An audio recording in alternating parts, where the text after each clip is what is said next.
Hey! A letter from the Knights of Favonius! We should open it when we get some time.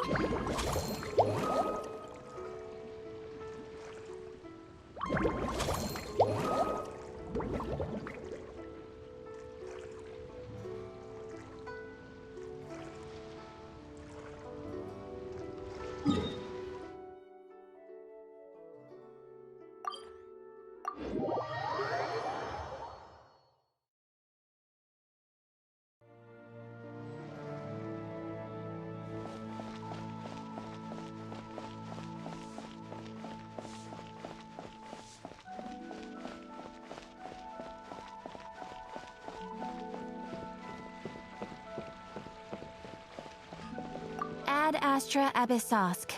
Welcome to the Adventurers Guild.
The story has only just begun! Get back! No! I'm going in! Time for takeoff. Maria sweeping in! Burn!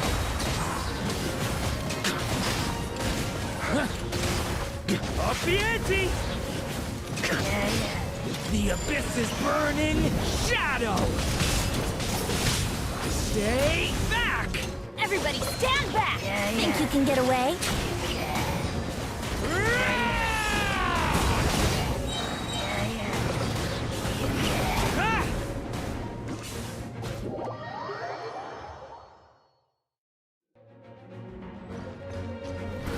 Ah! Ah!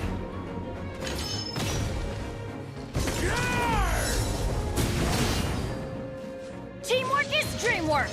Decay! New life! Watch out! Time for takeoff. Ah!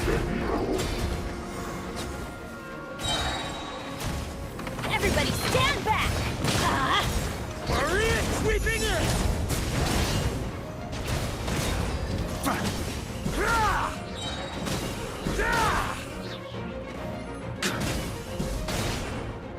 Thunder!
wind in our back come from? Could it just blow in on the breeze? Ad Astra Abyssosk. Welcome to the Adventurers Guild.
Oh, you finished sorting already?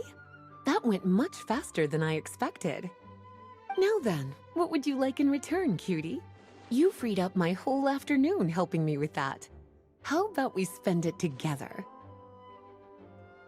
Ah, so you noticed too. Such strange names, and even stranger contents.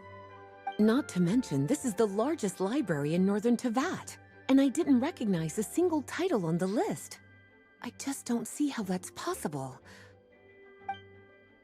Unless... Actually, we just ran into... Trouble, I presume? I think I'll steer clear if it's all the same to you. Besides, if a book exists in this world, then there's a place for them in this library. Better for them to remain here than end up in the hands of someone more suspect. Anyway, here's your payment. Thanks again for all the help.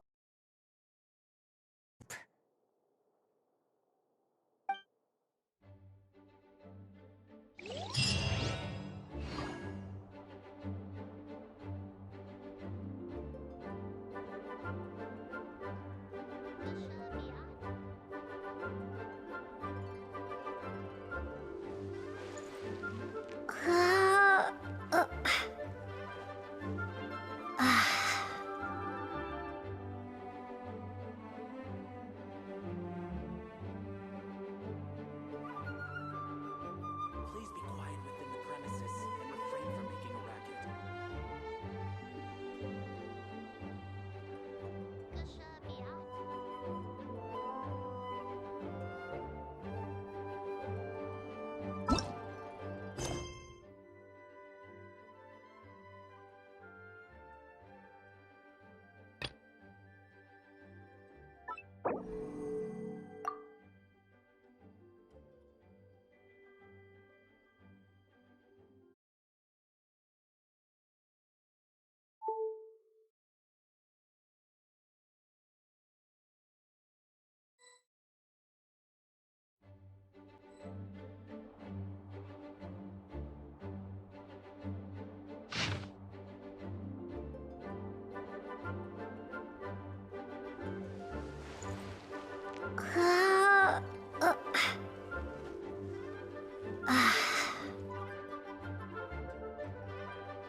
Oh, it's from the tone-deaf bard. Apparently, he wants to hear all about our adventures in Not Cry. Maybe we can get some tasty treats out of him in return. Come on, let's go to Star Snatch Cliff.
Welcome back, old friend.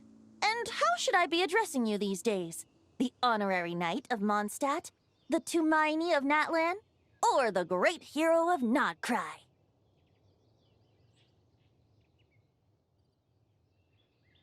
Well, you sure have your finger on the pulse. We've barely caught our breath since Not Cry, but it sounds like you've already heard about what went down. News travels fast on the wind. But before I can turn your tales into tunes, I need to hear them from the horse's mouth. My wine and my lyre are at the ready. So please, traveler, take a seat and tell me your tale.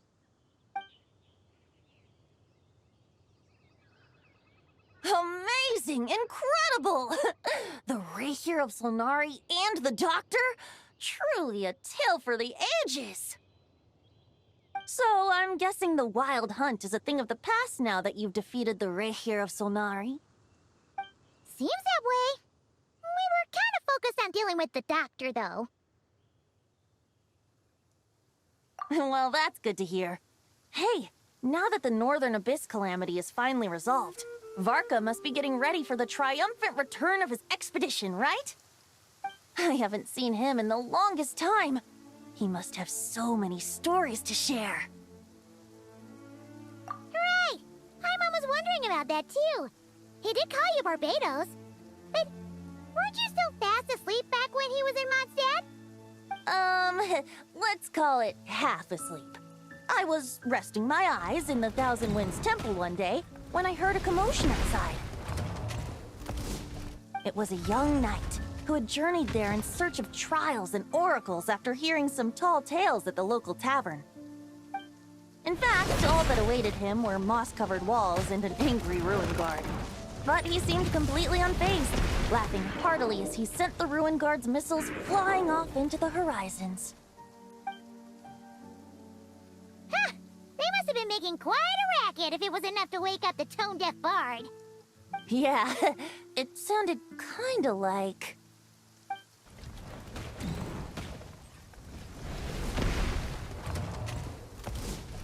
Hey! Is that all you've got? Oh, bring it on! like that.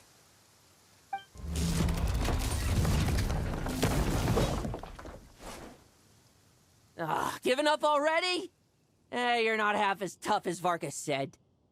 A young knight of Favonius trekking out to the Thousand Winds Temple in search of adventure. Now there's a sight I haven't seen in a while.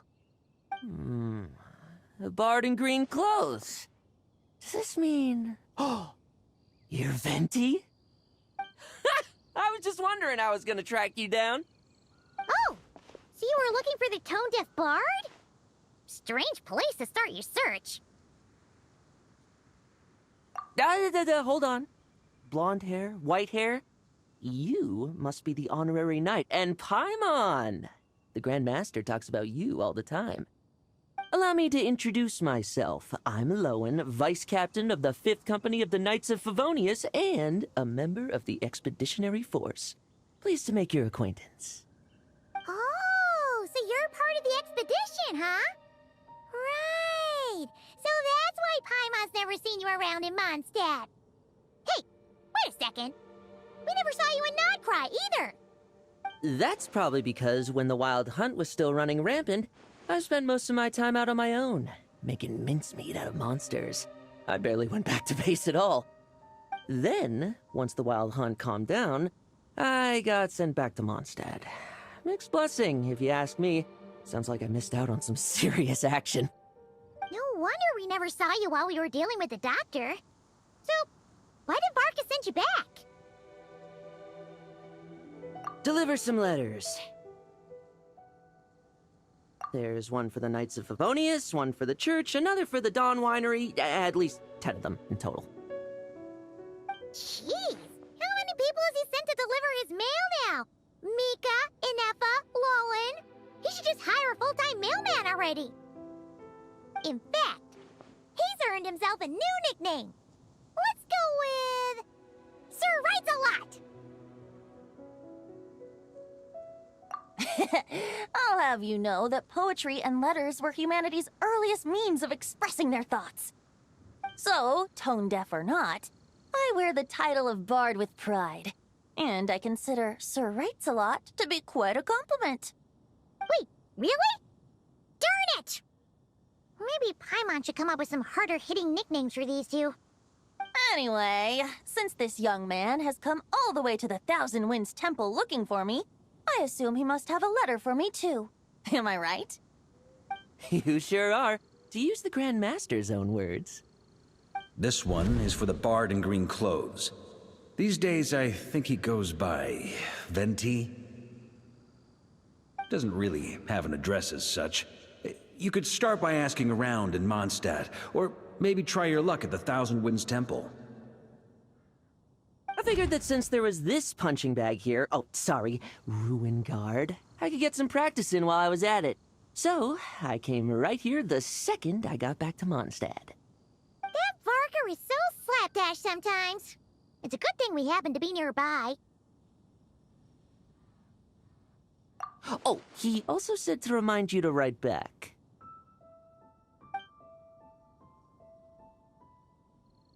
Nothing in particular. Just some idle chatter between two drinking buddies. But if I'm supposed to write back this time... I'll need some time to mull over my response. Verka gave you a whole bunch of letters to deliver, right? Maybe you can head into Mondstadt and deliver the rest of them first? My thoughts exactly. Assuming I can find the way.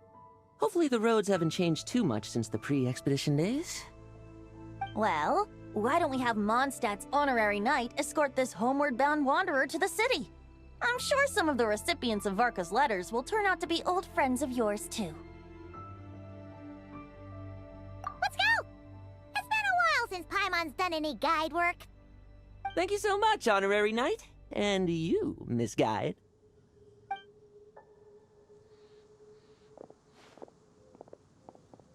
The Abyss. The Wild Hunt. Andreas. Get home safe, Varka.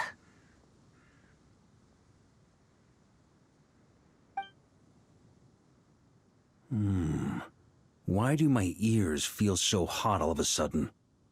Is someone talking about me?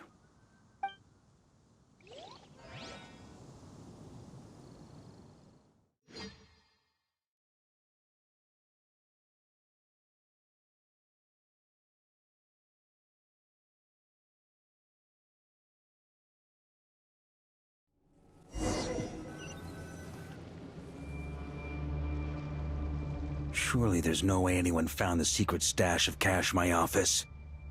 That would be terrible. Grandmaster, bad time to get distracted. Watch out! Enemies approaching! Huh? Oh, it's just a few stragglers. They're no real threat to us. This expedition is almost over. We just need to deal with these final few targets, and then...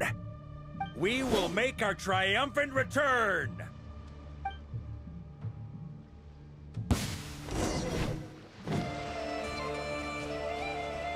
Stormwind!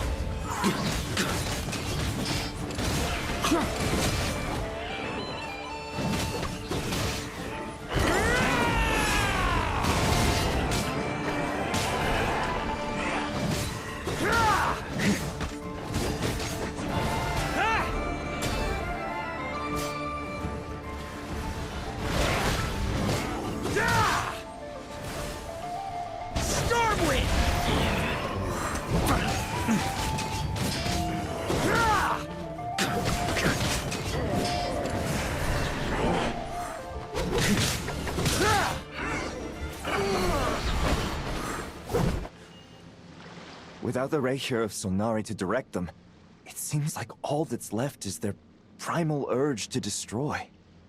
If this is all that the Wild Hunt can muster now, surely the Lightkeepers of Nodcry will be able to deal with what's left. Just like I thought. What we should be wary of now is... Grandmaster, based on Lightkeeper intel and our own reconnaissance, one of the suspected targets should be just up ahead. Good. You know the drill. Stay here and stand guard. Leave the rest to me. Yes, Grandmaster!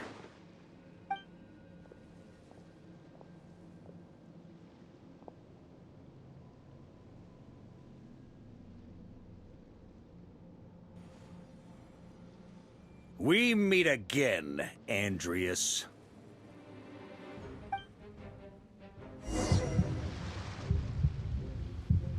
So, you've returned from Mondstadt. Don't you want to see what it looks like now?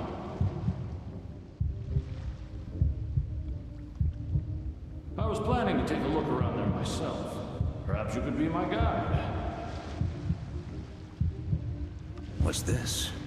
An echo from 1,000 years ago?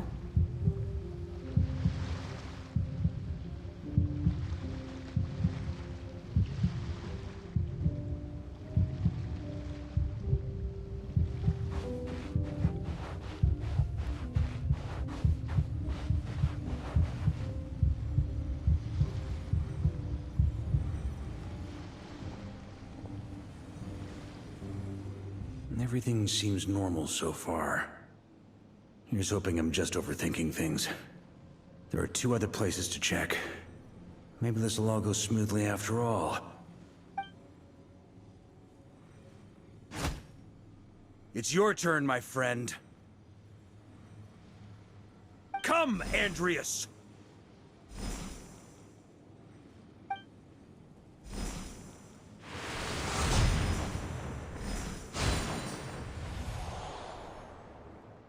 Although, for returning to your old home, perhaps Andreas is a little too ostentatious. Might be better to go by Boreas. Huh? Injustice. Corruption. Iniquity.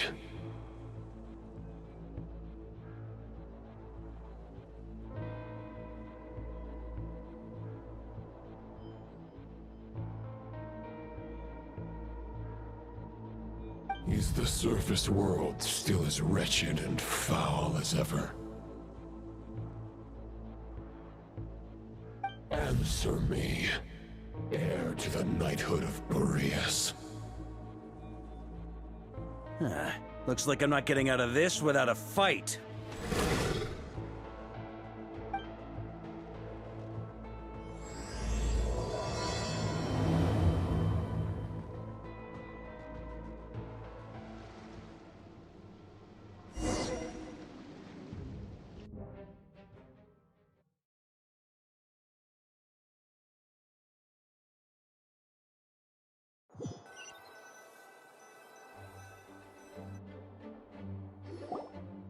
That's where things stand with the expedition.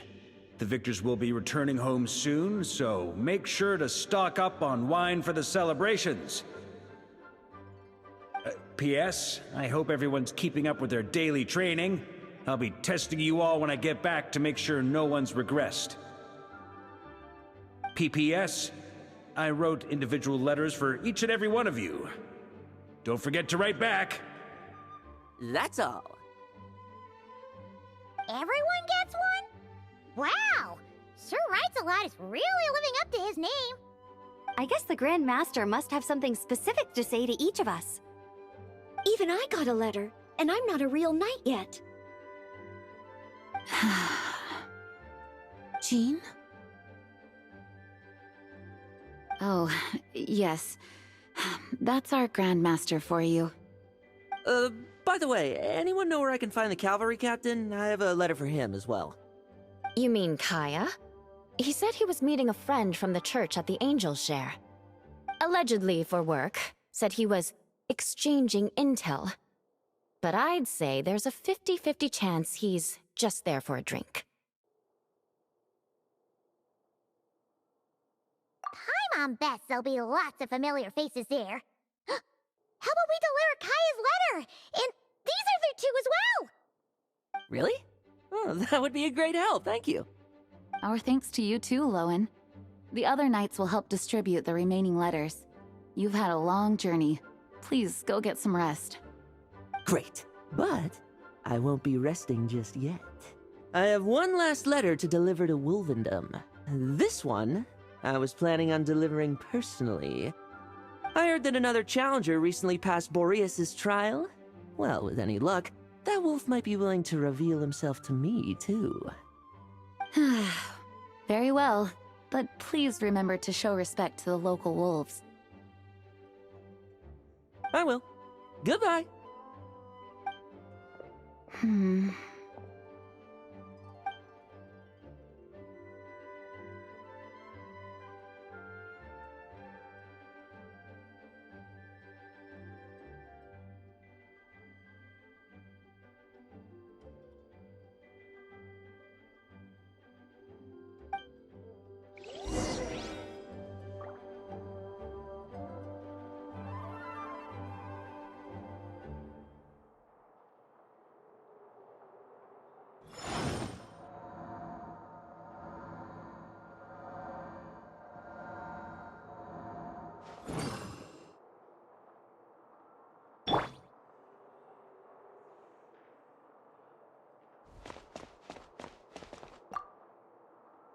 Grandmaster offered lots of advice in his letter regarding my recent assessments. I didn't think he'd spare a thought for that kind of thing in the middle of an expedition. So, Honorary Knight, if you have the time, do you think you could help me out with my special training?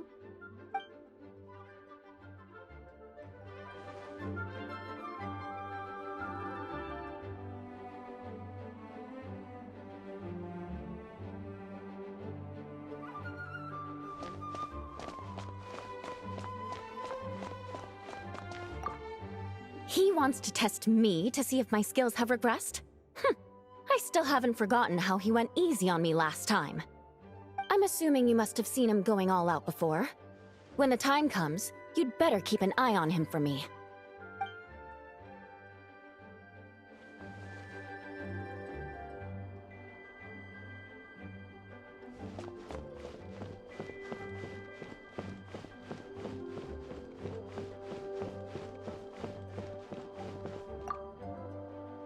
Ah, the Grand Master. The archives are filled with documents awaiting his review. I'm not letting him run off again until he's finished dealing with every last one. On another note, have you spoken to Jean? I hope she'll finally be able to relax a little once Varka returns.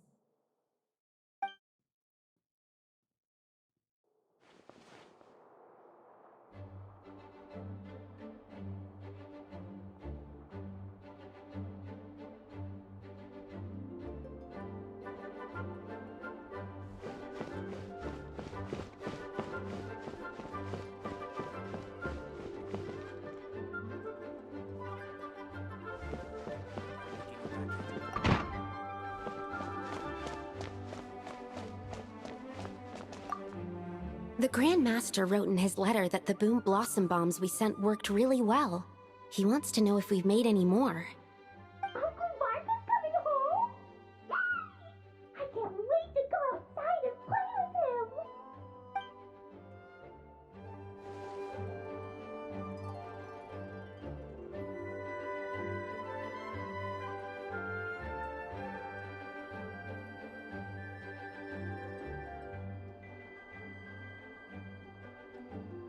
Hello. May the Animo Archon protect you.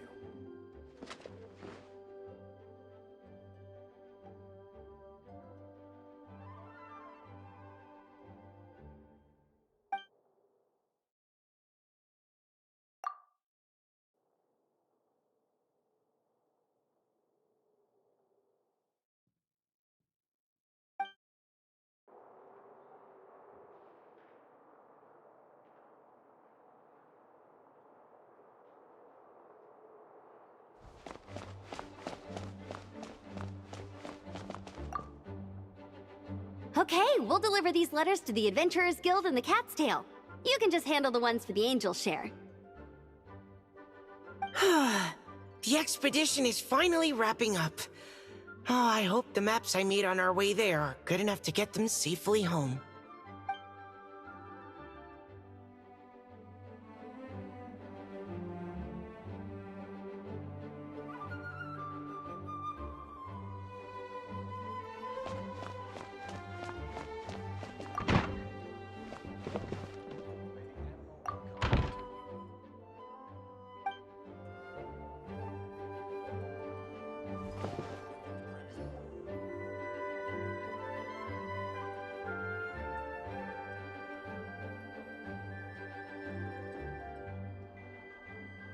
Honorary Knight, you're still here?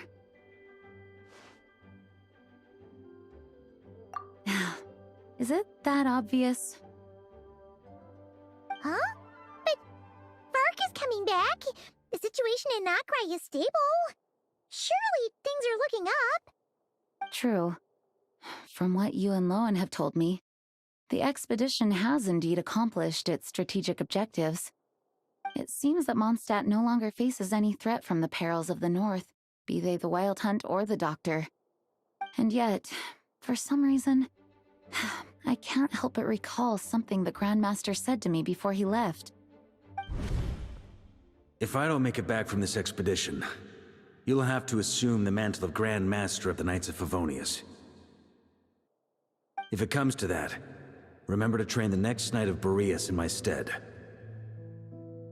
I've planted some promising seeds in Mondstadt, but they still need time to grow. Some have yet to master the art of social interaction. Some don't yet understand that they, too, need protecting. And some, well, some might not even want to be a knight yet. What's wrong? Well, there's no need to frown. I'm going on an expedition, not marching to my death. This is all just a contingency plan in the event that I'm unable to return. Until I return, I leave them in your care. The lineage of the Knights of Boreas has nearly been extinguished twice in Mondstadt's history. The first wandering knight to claim the title arrived in Mondstadt 1,000 years ago, along with his wolf companion. He was as free as the wind. He left no succession plan behind. Even his name was lost to history. The title of Boreas could have disappeared from Mondstadt just as he did. But he had an informal disciple, a knight named Ravenwood, who admired the Knight of Boreas greatly. Ravenwood's valor and swordsmanship earned him the wolf spirit's recognition. When the old aristocracy tried to regain power, Ravenwood came once more to Mondstadt's defense. From then on, the title of Knight of Boreas was passed down from generation to generation within the Knights of Favonius. Wolf spirit? You mean that big blue wolf in Wolfendom? Correct. As you may already know, the Wolf of the North is the surviving spirit of an ancient god, and the Knight of Boreas serves as an intermediary between him and humanity. Lupus Boreas, who had never known what it meant to love, came to understand it through the journey with his human companion. In the end, he chose to allow his power to become one with the land. This was once a well-known tale in Mondstadt, but these days, few people are aware that the starting point of the Wolf King's journey was not Mondstadt, but Nodcry. Huh? The great Wolf King of the North came here from Nodcry, although he doesn't like to speak of his past. In fact, he rarely shows himself to people at all nowadays. As such, this tale can only be found deep within the Knights of Favonius library. Even among the Knights of Favonius, few are aware of it. The Grand Master didn't disclose any concrete objectives before departing on his expedition. I couldn't help but wonder whether it might somehow be related to Nodcry's Wolf of the North. I kept my speculations to myself, however. Sharing them would only spread unwarranted suspicion toward the Four Winds among the people of Mondstadt. You experienced the turmoil caused by Duval and the East Wind's actions for yourself. Surely you can understand my concern? No wonder Varga wasn't clear about his motives. Is that what he was worried about? Very possibly. He was probably also reserving judgment. Having heard about your experiences in Nodcry, I now suspect that the Grand Master hadn't yet ascertained the true identity of our enemy at that time. And as it turns out, the Calamity born in the north wasn't an ancient god, but rather the Wild Hunt and the Doctor. I guess we were both jumping to conclusions.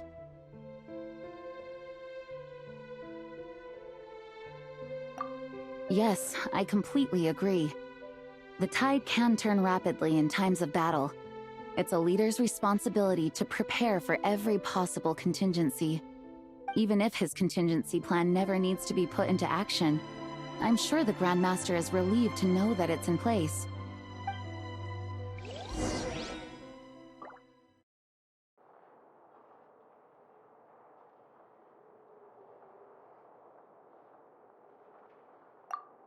Thank you for being such a patient listener. I feel much more settled after talking with you. If you have any spare time, would you mind stopping off to say hello to the other knights? I'm sure they have all missed our honorary knight just as much as I have.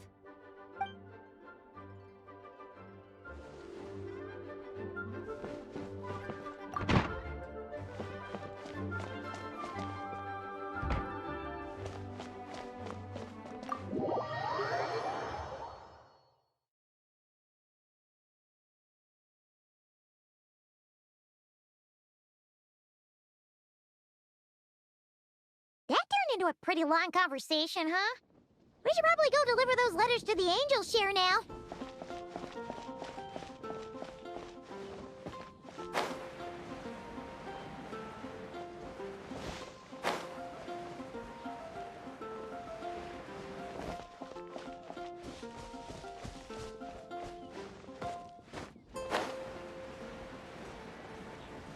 The incident in Nodcry? Don't tell me something bad happened again.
Not even one spicy jewels from Liyue. Come take a look.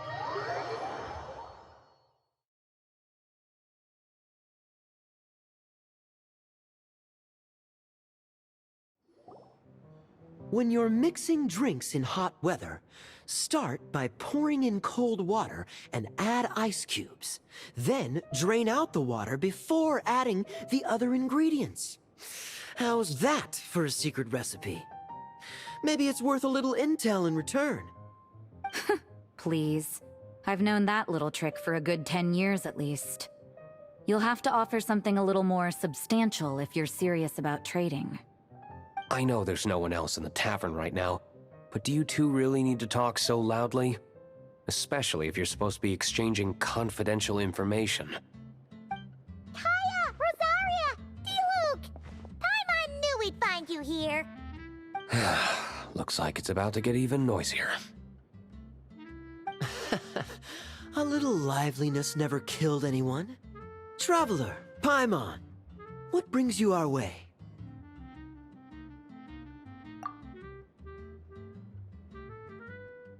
Please allow me to once again express my sincere condolences regarding your late father and the incident with Eric. We make absolutely no excuse for his crimes.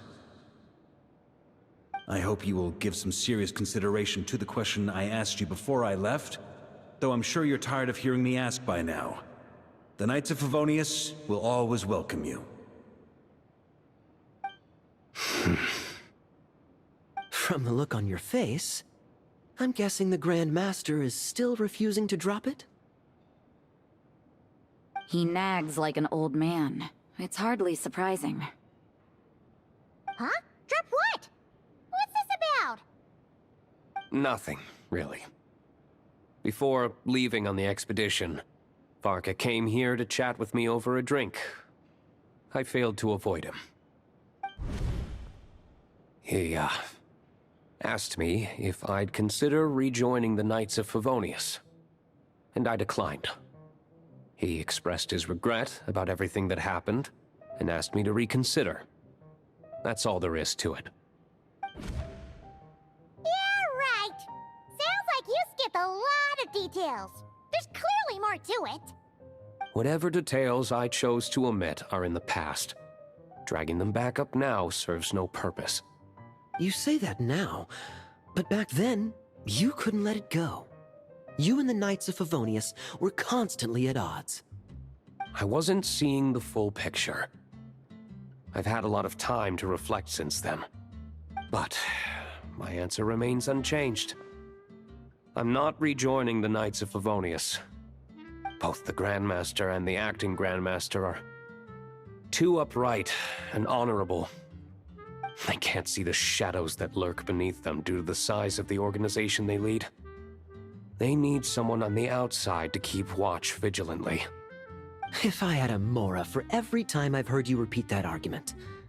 I actually don't disagree with the first part of what you said, but don't you think someone can keep tabs on things from the inside? When you join an organization, you're bound by its rules, no matter how free it may seem on the surface. You think so? Never mind the Knights. Have you honestly ever been bound by the rules of the Church? Good question. Have you considered that maybe that's why I chose to join the Church and not the Knights to begin with? Are they arguing or not? It's kind of hard to tell.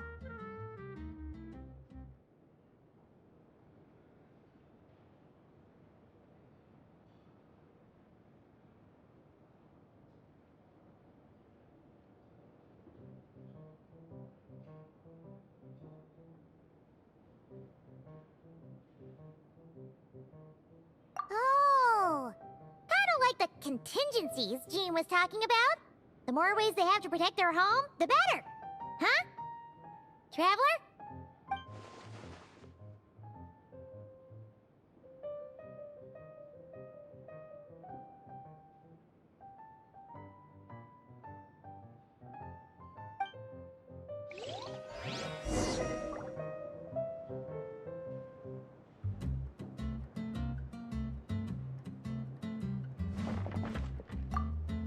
What should I report back to the Grand Master on?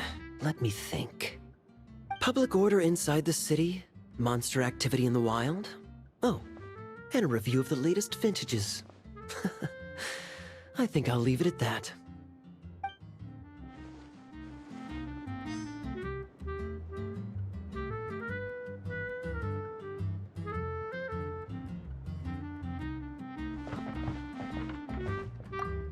My reply won't be a long one, as usual.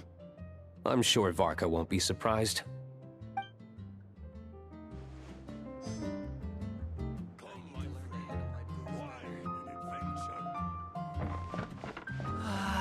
Even if you are a close friend.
If you hadn't had to deliver that guy's mail, you wouldn't have been subjected to all this tedious arguing. When I write back, I'll tell him to quit making trouble for other people. It's no trouble. Lowen did most of the work. We just volunteered to do the last leg of the journey. Mostly so we could come say hello.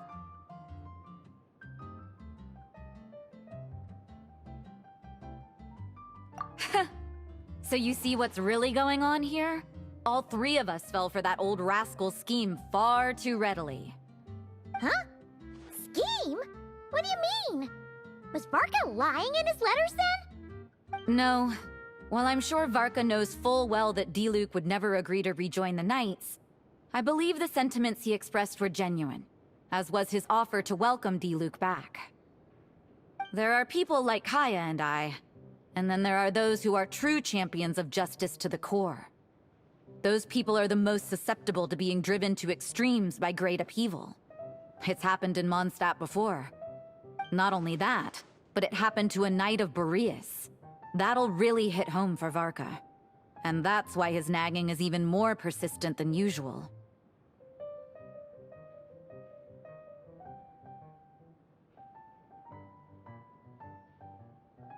Yeah. So no one's told you this before? The lineage of the Knights of Boreas had nearly been extinguished twice in history.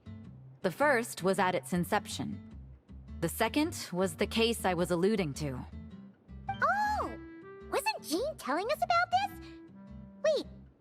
And then we got caught up talking about the expedition, and we never got around to the second time. I happened to hear about it from Varka once when he was drinking and started yammering on. The second crisis in the Knights of Boreas lineage. It was 500 years ago. Although the Knights of Boreas are meant to be intermediaries between humans and wolves, in practice, very few of them have been truly recognized by Lupus Boreas over the past millennium. Of those who have, the best known are the first Knight of Boreas, Ravenwood, the wolf pup Rostam, and Varka himself. But 500 years ago, there was one who earned the respect of Boreas even before gaining the title. He was a disciple of Rostam. They thought he would become the mightiest Knight of Boreas who ever lived. He was the perfect knight. Righteous, principled. His name was Roland, the blood-stained knight. Yikes! Bloodstained Knight? That sounds a little ominous. Well, apparently his original title was the White Knight. But he lost countless comrades during the Abyssal Calamity 500 years ago, including his tutor and mentor, Rostam. The endless bloodshed stained his sword and armor a crimson as deep as black, transforming the White Knight into the Blood-Stained Knight. After that, he threw himself completely into battling monsters, leaving Mondstadt and the Knights of Favonius behind. To this day, no one knows his final whereabouts. It's hard to say whether the loss of an important figure in his life is what drove him to the point of obsession, or whether he was already too far gone to save. But had he known that the Knights of Favonius would always welcome him back, perhaps things would have turned out differently. So if you want my opinion, the reason why Varka keeps asking Diluc to rejoin, despite knowing that he'll never say yes, is to let him know you're not alone. After all these years, he's still as persistent as ever. Just like how he used to be with me. Huh. Turns out Varka's a lot more thoughtful than he lets on. Paimon had the wrong idea about him. Anyway, there's still something about this whole Boreas business that Paimon isn't really getting. Wasn't Andreas a god in Mondstadt thousands of years in the past? If so, why did Jean say that Boreas and the Wandering Knight only arrived here just 1,000 years ago? Plus, Paimon's super curious about what happened to Roland.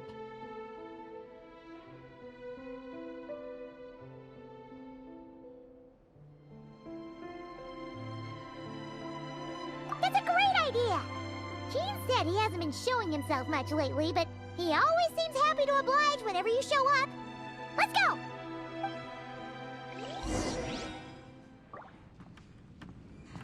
Come, my friend. I need to learn to handle my booze better.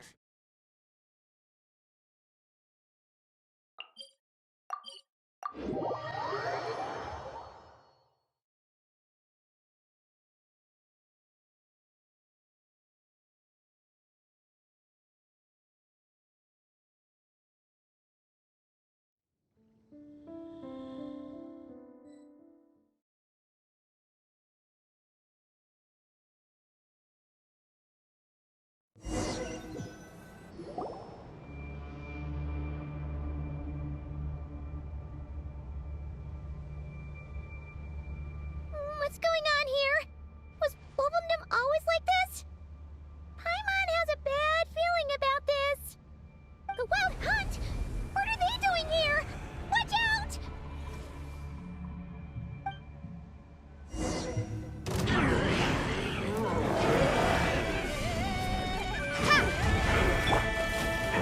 Solidify! There is no escape! Watch out! Watch out! A proper send-off from the Destino Club. This is order.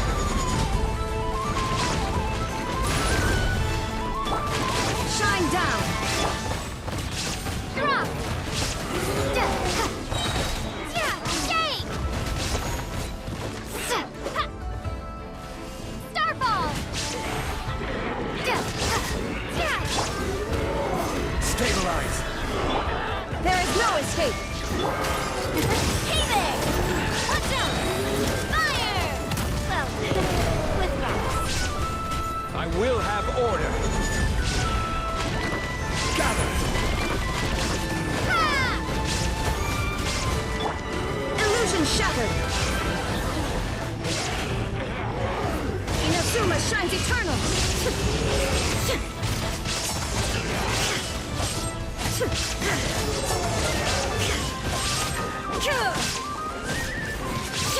Shine down! Fire! Well, with watch out! Watch out! Shake! Drop! Order guide you. Stabilize.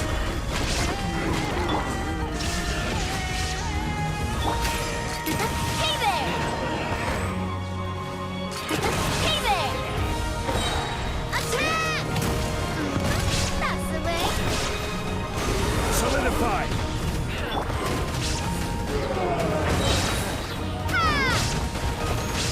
I will have order. There is no escape! Hey there! Hey there! Now you shall perish!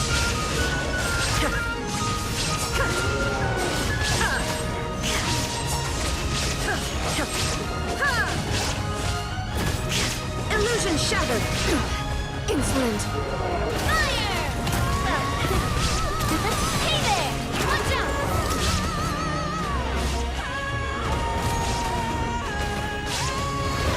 Stabilize. This is order. Shake!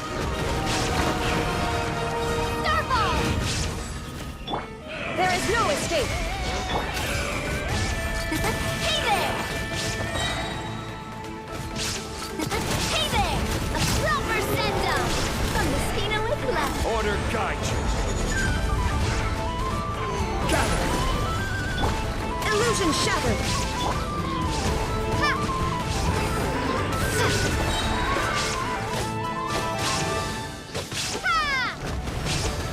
Starfall! Stabilize. Watch out! Fire! Well, with rocks. I will have order. Inazuma shines eternal!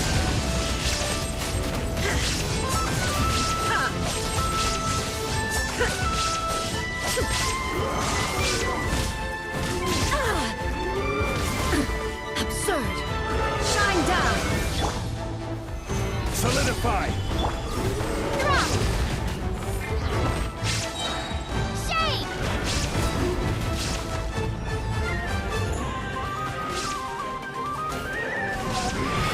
Starfall!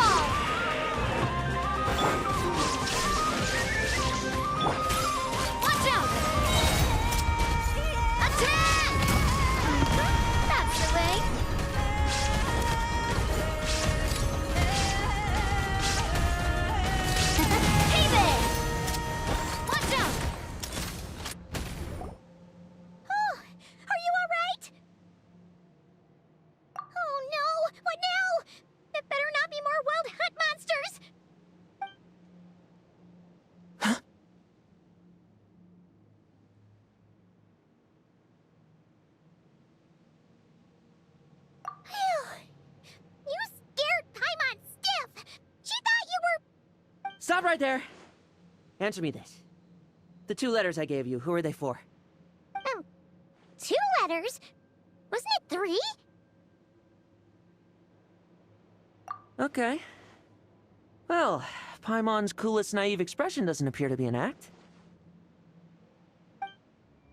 Hey! What are you trying to say? Wait, what are you trying to say, huh? Huh? Paimon passed a test? Really? Huh! She didn't even realize she was taking one! You may dispense with your suspicions. The Wolfpack has borne witness. They fought against the aberrations that encroached upon this land, and our attackers showed no ability to disguise themselves this time. Ah, a familiar scent. Come. I will await you at the usual grounds. Well, if the boss of Wolvendom has vouched for you, I guess I should apologize for doubting you just now. Sure was. Fortunately, my experience in Nodcry didn't go to waste. Turns out the Wild Hunt all feel the same when you stab them. They didn't stand a chance. Something seems wrong with that old wolf, though. Go on. You should check on him.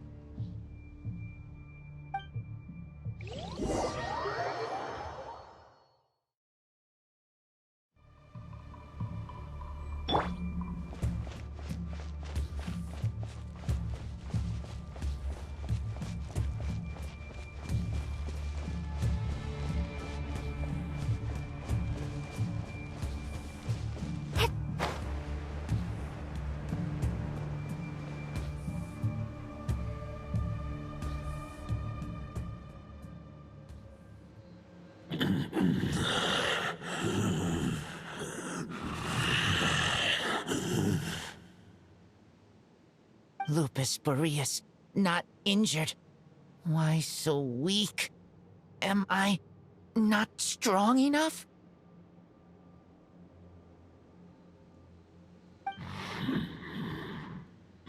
You are not to blame.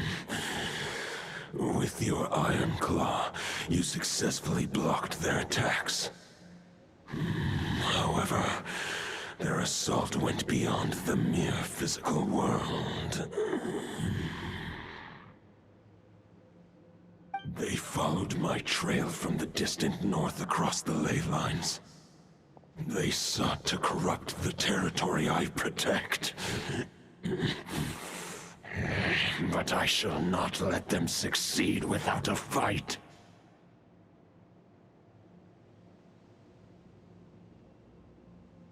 We meet again, human Lupical. So, are you saying that the Wild Hunt we just got attacked by came all the way from Nodcry to Mondstadt? How is that even possible? As you know, I stand before you as an incomplete being. I am but one remnant of the god Andrias' soul. The source of this turmoil. I can sense it. It lies in the north. It is the part of me that remains in Nodcry, from whence I came. Huh? Now Paimon's even more confused. How can you be in 2 places at once?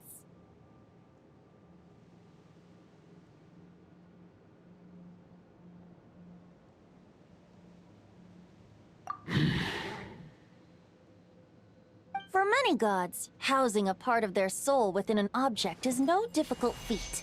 But those who can perform such delicate partitions as this are rare, even among the gods.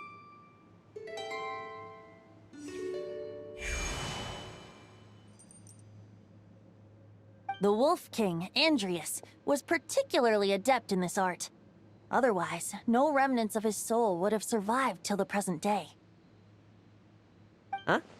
The bard's back? Tone Deaf Bard? What are you doing here? Maybe the god of Animo guided me here. For it appears that someone is in need of a tale from the distant past, and our wolf friend doesn't seem too keen on recounting it himself. Who better than a bard to do the honors? Lord Boreas, do I have your blessing to share this story? As you wish. Lupus Boreas wandered the frozen tundra and stumbled into the Seelie Hall. Enchanted by their song, tender as the dawn starlight, and curious about the ways of humankind, the wolf bade farewell to his home and set off for the city to the south. As the high tower crumbled and the fierce winds fell silent, Lupus Boreas, who once had hunted with the storm winds himself, looked within and inquired, was the shelter he provided for humanity really any different from that given by the reclusive king in his tower? The wolf entrusted those under his protection to a new god and quietly returned to the frozen north. There, in a palace long since abandoned by its former master, the great wolf closed his eyes and slept. 500 bitter winters passed, then 500 equally frigid springs. He slumbered undisturbed until a night stumbled in from the cold, just as Lupus Boreas had once done at the Seelie Hall, and awoke him at long last. The night asked the wolf to join him on a journey south, to see once more the land that had all but faded from his memory. The gentle wolf, unwilling to refuse the human's earnest plea, split his soul into two halves and left his home once more. Seeing how the ice and snow had given way to verdant plains, hearing the laughter and song that now filled the once somber city, the aging Lupus Boreas turned to his friend, the god of Animo, and remarked, "So, this is the world the humans dreamed of."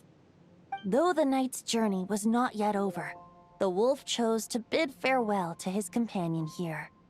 He had written the end to his story. What knowledge he had been gifted flowed into the land. Everything he was, he gave unto the world. Well, that's how a bard would tell the tale. Lord Boreas, is there anything you'd like to add? There is no need for you to ask that question. So that's what happened.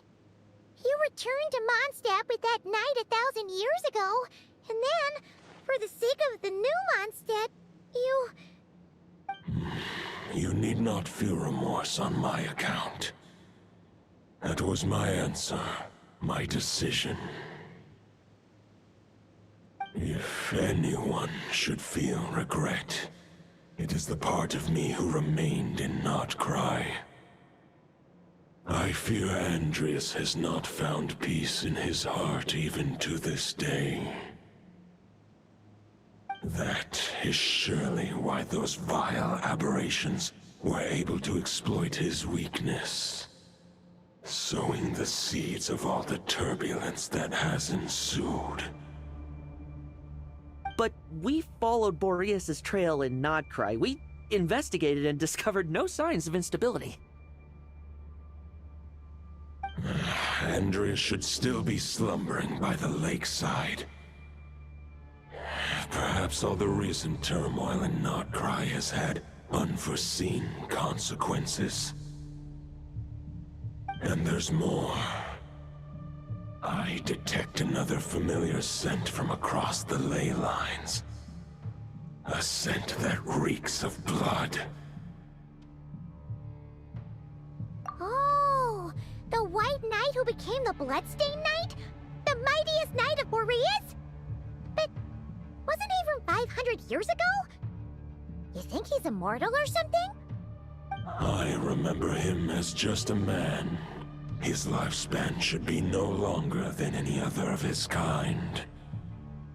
But before he severed his connection to Boreas, his final destination, it was the ancient kingdom of Conria, as you call it. Beyond that, I know not if he lived or died. If you want to get to the bottom of this, I'm afraid you'll have to make another trip to Nodcry yourselves. As luck would have it, another old friend of ours just so happens to be free right now. If you ask him nicely, he might give you a lift. That could save you a lot of time on the road. No wonder I can suddenly sense the east wind's presence. If even Mondstadt has been affected by the fallout, Nodcry must be in real trouble by now. I hope Varka can handle it. Varka? Is he in danger? I believe too many passengers would slow our dear friend down. I fear he only has room to carry one person, along with perhaps a diminutive companion. Alright, wish it could be me, but I accept that we should send our strongest warrior to fight Nodcry's battles. I'll stay here and deal with any wild hunt that try harassing Mondstadt. It'll be a good chance to try out some new moves. I stay in Mondstadt too. With Traveler's help, Varka will be safe. Razor, give me your Iron Claw.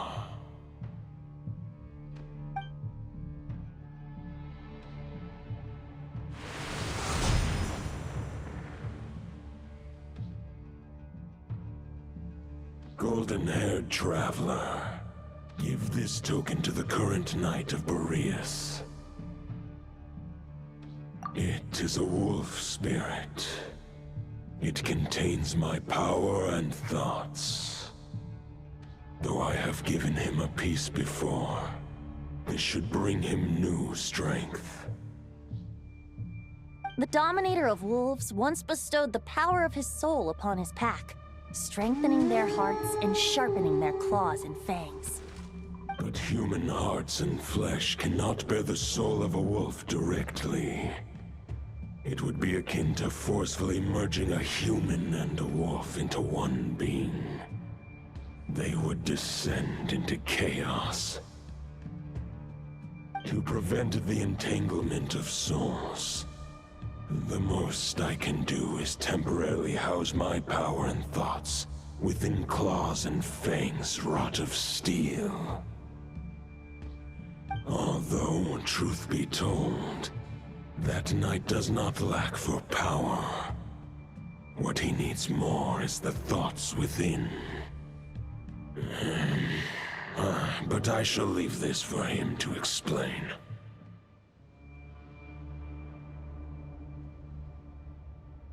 The Great Wolf King of the North remains strong for now. Besides, do I not have the protection of my Lupacol? I will protect Lupacol. The North and Varka, I leave to you. Just give me the word whenever you're ready.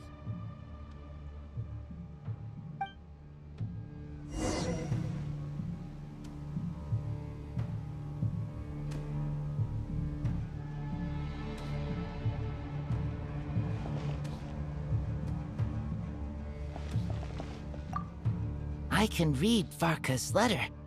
I will try my best to write a reply. A wolf's claws make poor instruments for writing human words. But that token will suffice to convey my thoughts.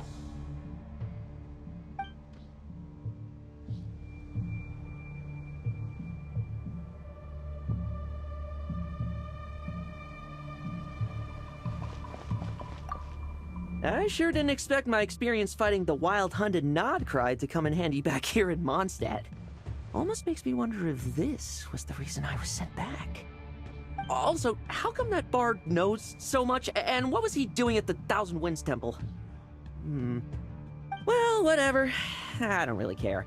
As long as I get to do some fighting. I'm looking forward to trading blows with Lupus Boreas when he's fully recovered. I bet he'll wipe the floor with me.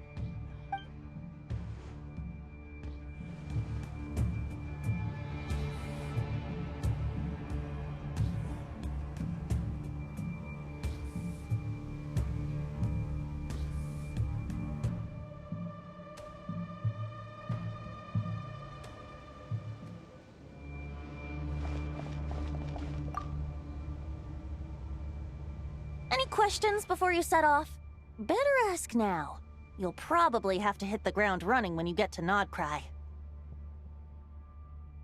The root of this turmoil lies with the remnant soul that Andrius, dominator of wolves and god of the North Wind, left in Nodcry. He once left Nodcry and braved the blizzards to confront the god of storms and claim the right to rule. Yet even as the tower fell, he chose to abandon his claim. Instead, he returned to the north and slumbered for 1,000 years before finally journeying back, under the name of Boreas, with the first knight of Boreas to witness the new face of Mondstadt. When the wolf spirit could no longer maintain his physical form, Boreas chose to pour his power into the ley lines. With that, he became the North Wind of Mondstadt, as he is still known to this day. Any questions before you set off? Better ask now. You'll probably have to hit the ground running when you get to Nodcry. 500 years ago, Roland seemed destined to become the mightiest knight of Boreas ever to have lived. But he was too pure of heart. He believed firmly in his own ideals of chivalry, vowing to eliminate all injustice from the world.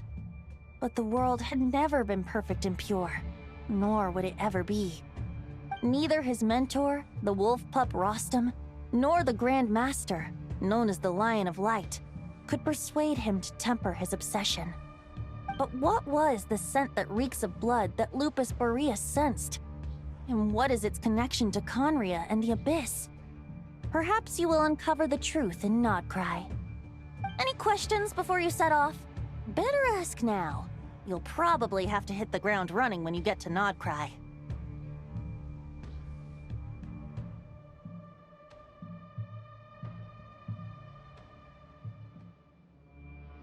The soul of a wolf is as unyielding as ice, and Andrius is a master of molding and shaping it.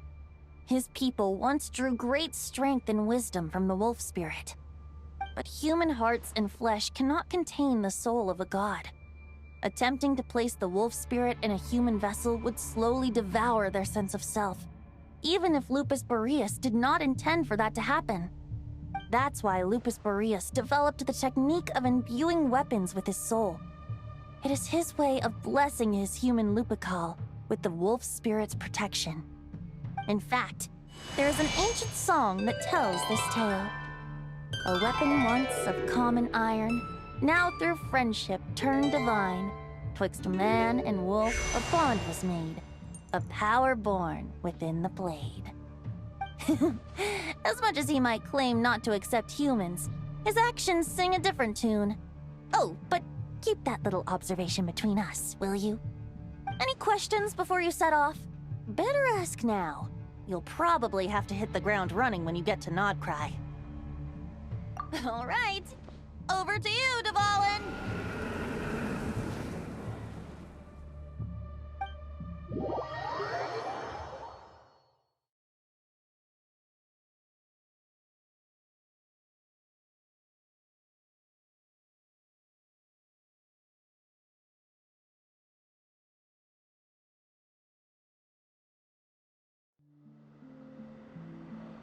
The Knight of Boreas awaits below. We must part ways here. Barbatos and I have other plans. We will meet you again later. All right. Hey, wait. How are we getting down?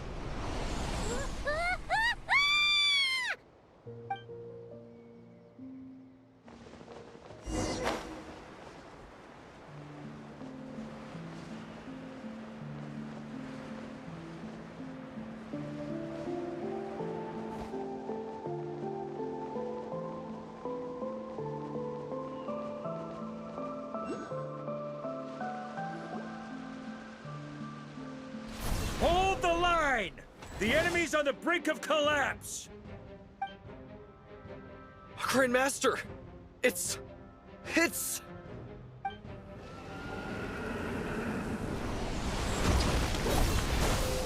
Ha-ha! Reinforcements!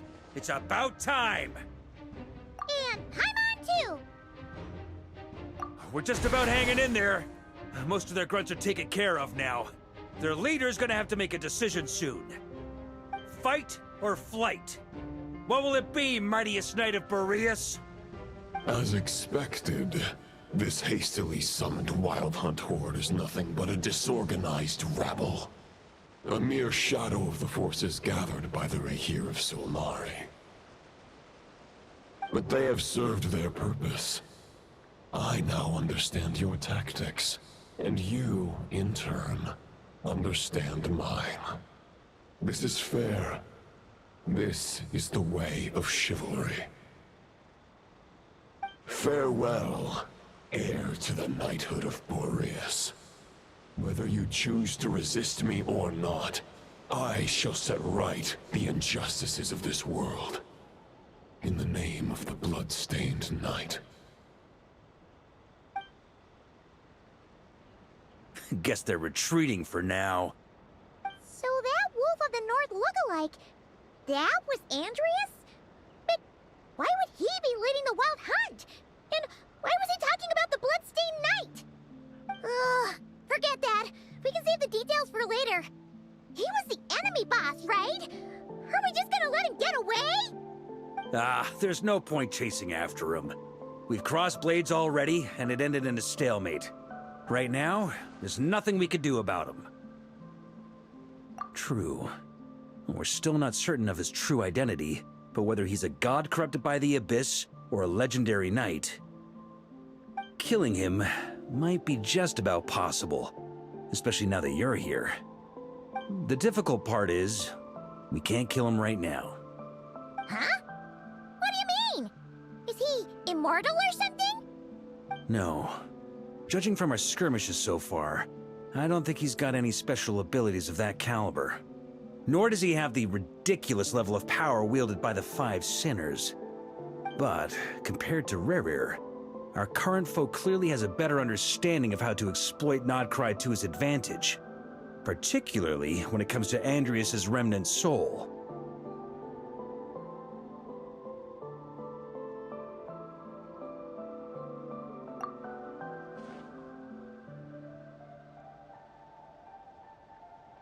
Exactly. Sounds like you realize what the crux of the issue is. I managed to cut off a sample from our foe, which Albedo and Durin are analyzing as we speak. Meanwhile, our other allies should be making their way home from their own battles by now. Let's discuss this further when they're back. We still have some big challenges ahead before this expedition can finally be declared a victory.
The meeting's probably gonna be in the biggest tent, right?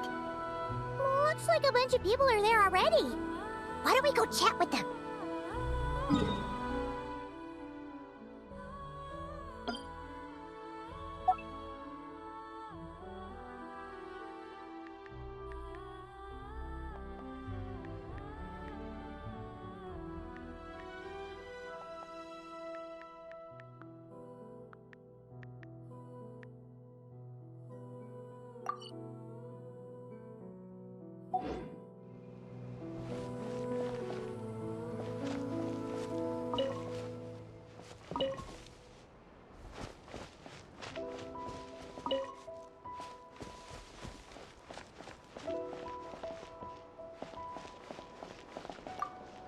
Hey, good to see you again. Oh, Boss Sneff asked me to pass on a message. She went to see Lauma and Columbina at the Frostmoon Scions. Apparently, there haven't been any changes to that space the Rahir of Solnari's in. That means the recent wild hunt attacks have nothing to do with Riri, right? Whew, that's a relief. Paimon doesn't fancy facing him again. They're keeping a close watch on it just in case. With so many moon experts on the case, we're in pretty safe hands, huh? Oh yeah, Lauma and Columbina asked me to pass on a message too. Focus on the enemy you are facing. The moon will protect you all. Huh, you know something? These Knights of Favonius are paying me a pretty nice sum to deliver a few simple messages. Oh, Varka's a generous guy.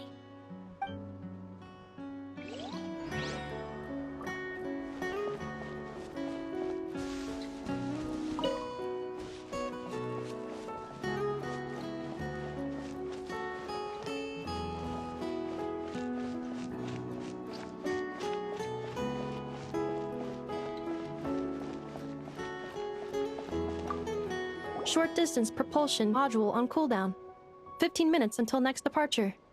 Switching to chat mode. Hello there, Paimon, traveler.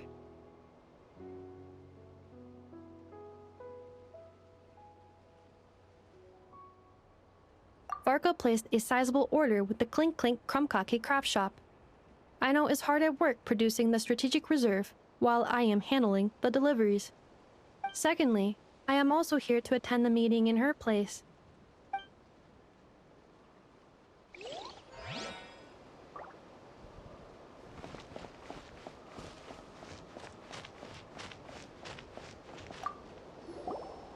Huh?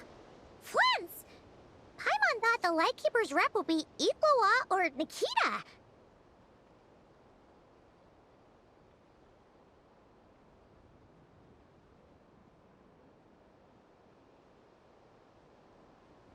You're quite right.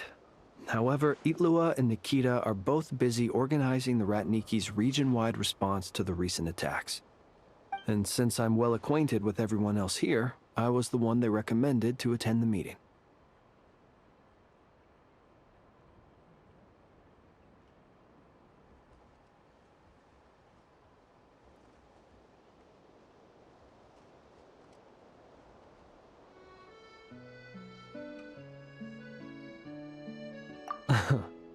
Sometimes you don't get a choice when there might be consequences down the line.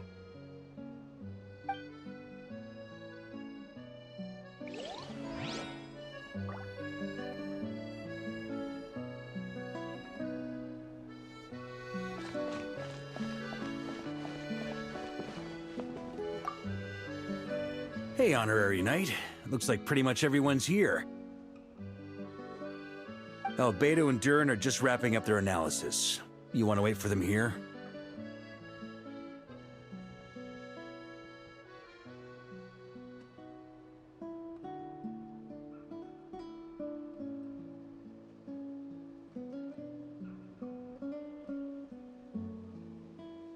Great. While we're waiting, could you update me on the situation in Mondstadt?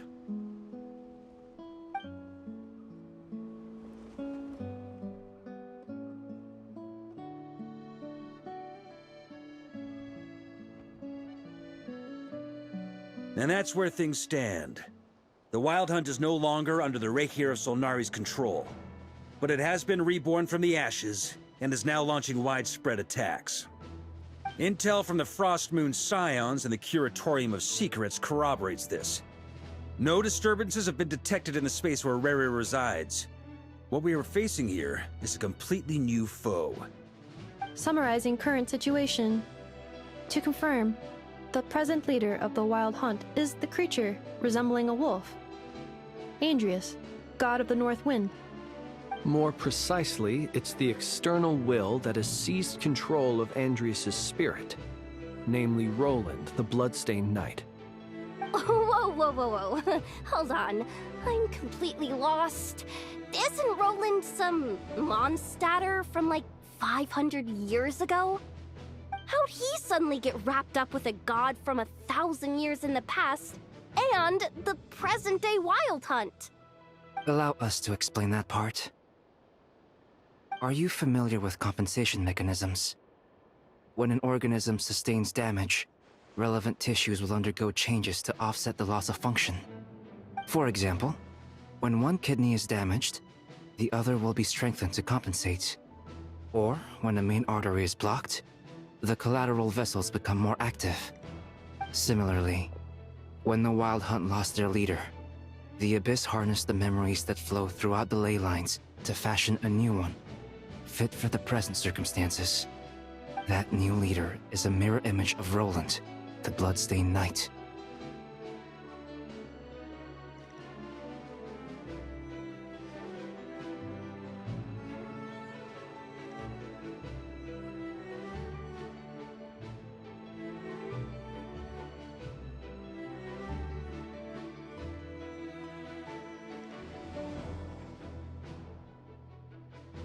Right. No matter how strong the compensation is, it will never quite match the functionality of the original organ. The Roland replica can't possibly imitate Barir's overwhelming power, nor his ability to disguise himself as others. So, the Abyss made use of the connection between Roland and Boreas to compensate for this lack of power.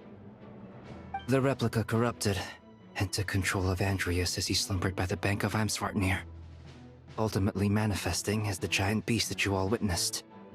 However, exactly why the Abyss chose Roland to mimic, and indeed how it was able to do so, remains unclear. I guess he must have gotten caught up with the Abyss or Nodcry somehow during his wanderings through Teyvat. But we can keep those questions on the back burner. Okay, Paimon gets all that, but what did you mean when you said we can't kill him right now? We can't kill him right now because a dead god may prove more dangerous than a living one. From intelligence gathered during the expedition, we have reason to believe that the power released when a god is felled can have catastrophic consequences for us mortals.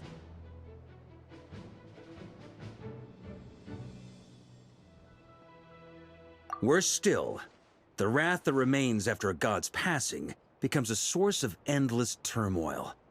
Once god remains contaminate the land, they will persist for thousands of years. This land has already been ravaged by the Wild Hunt. If we add god remains to the mix, it'll be like adding salt to an open wound, placing everyone who lives here in perilous danger. Query.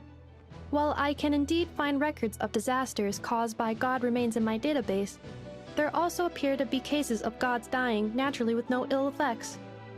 In that land, the passing of the Pyro-Archon's flame is a common occurrence throughout history, and even the part of Andreas who remains in Mondstadt has experienced death once before, has he not? Great question. Glad you asked. Honorary Knight, you said Lupus Boreas gave you a token to pass on to me? Please, present it now. It should help explain things faster.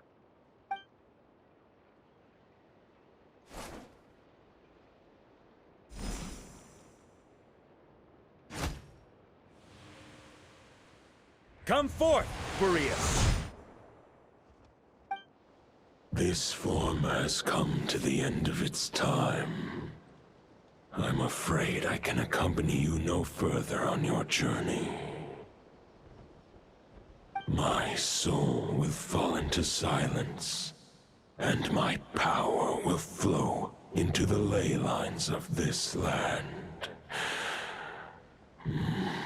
Perhaps this is all that a wolf can hope to do for humankind.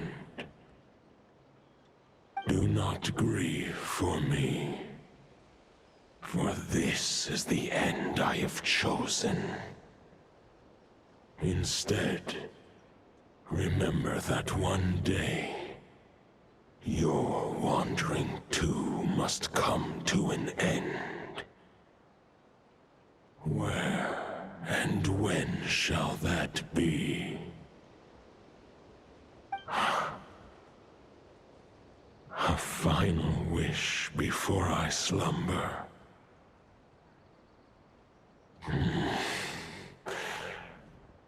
Sing distress song.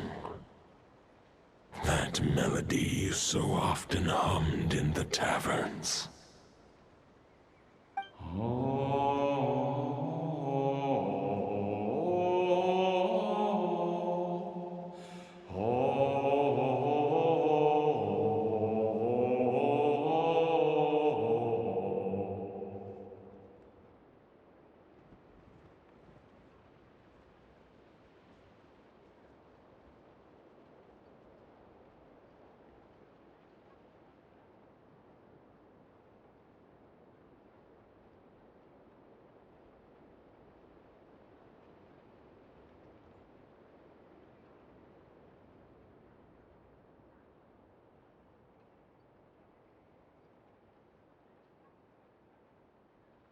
You saw it too. You must have keen powers of perception. Not that it surprises me. That was Boreas's final thoughts before merging with the ley lines. It's the reason Mondstadt remains unharmed by his god remains. In his final moments, he made a choice to give everything he was to the ley lines.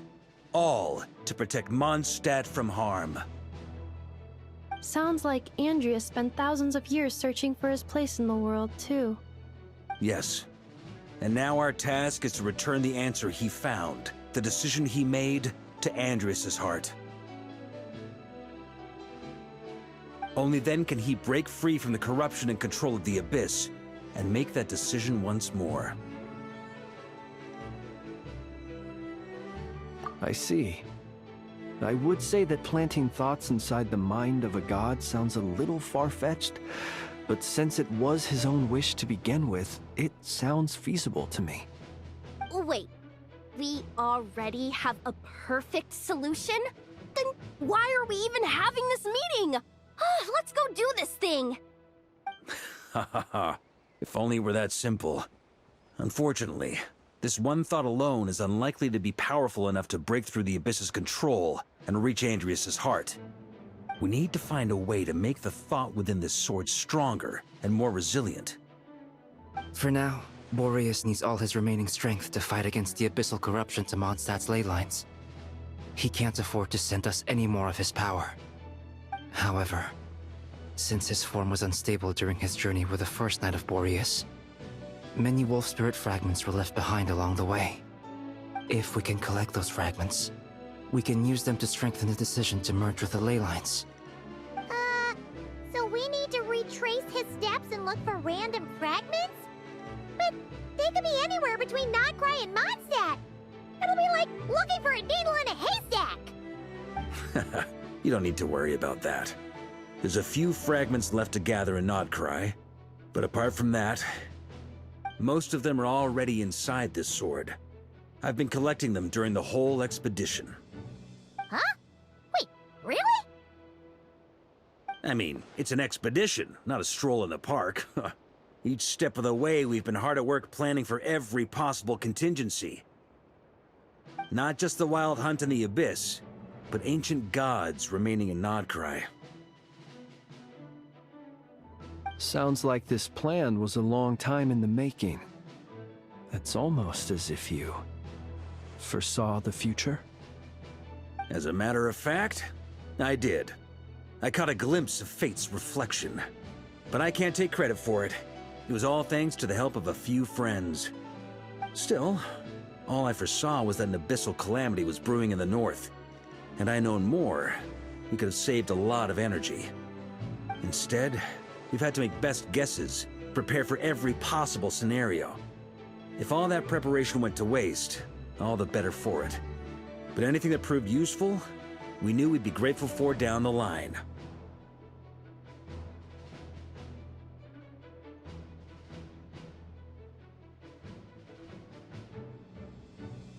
Sure is. Just one crucial step remains. We need to gather the last few wolf spirit fragments scattered around Nodcry, and use them to make the thought within this sword as strong as it could possibly be. According to what Boreas told me before we left Mondstadt, his form was at its most unstable at the beginning of his journey. That means the fragments here should be the most powerful ones. But of course, we've been tied up fighting battles since the day we set foot in Nodcry. First with the Wild Hunt, then with the Doctor. So, it wasn't until recently that we were finally able to confirm the status of the Wolf Spirit fragments. We now know there are 3 left to find. Okay, so 3 more mini expeditions to go. I managed to gather 1 fragment before Roland reappeared. I also have a confirmed location for the second, which I'll take care of in short order. As for the 3rd fragment, we've identified a general search area to focus on, but we'll need all hands on deck to pinpoint the exact location. The final snag is that since our foe is a replica of Roland, he too will be aware of Andrias' history. He's sure to try and sabotage our plans by any means at his disposal. So everyone needs to bring their A-game. With our foe being from Mondstadt, it's our duty as Mondstadters to defeat him. And since the Wild Hunt is involved, the Lightkeepers will provide their full support. The Clink Clink Krumkake craft shop will also help in any way we can. So what do they need me here for? Wait, I think maybe I signed a contract at some point. Didn't exactly scrutinize it, though. I mean, who actually reads those things anyway, right? Ah, great. Knew I could count on you all. Lastly, our friend from the Curatorium of Secrets will provide intel and relay battlefield communications. Looking at you, Yehoda. So, you'll be darting back and forth across the battlefield, dodging the Wild Hunt and the shadow of an ancient god. I'm impressed by your courage, Miss Yehoda. Rating for Yehoda updated. Higher quality ingredients will be used to prepare your future meals. Darn it! I should have known this payday wouldn't come that easy. I'll deal with the second Wolf Spirit fragment, which we already know the location of. The moment you make any progress with Fragment 3, be sure to give me an update. Traveler, could you join me in retrieving Fragment 2? I have a feeling that your unique constitution might come in handy.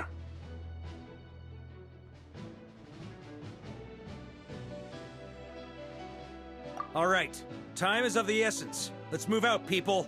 Dismissed!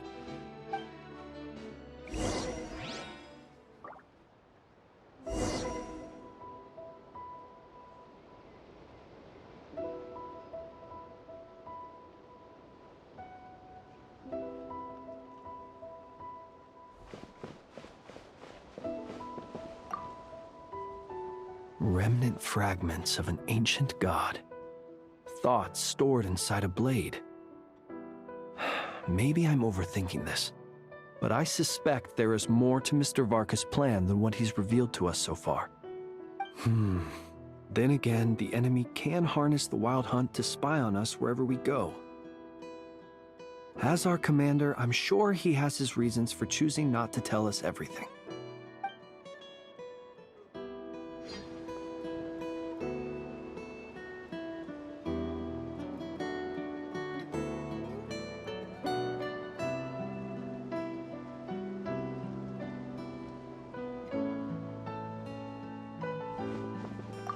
Speaking of contingency plans, I now recall that Varka also made a contingency plan when he asked me to deliver that letter. Perhaps I should ask Aino to prepare some additional backup modules for me.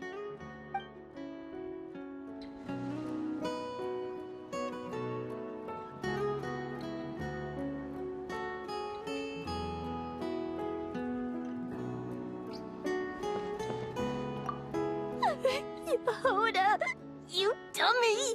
You took the stupid job of your own free will! Crying isn't gonna get you out of it!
Where could they be? This is turning into a major headache.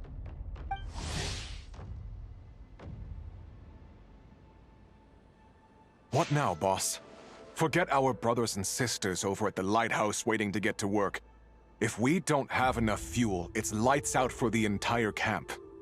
Yeah, we gotta think of something, squad leader. Don't worry. Head back to your posts. I'll take care of this.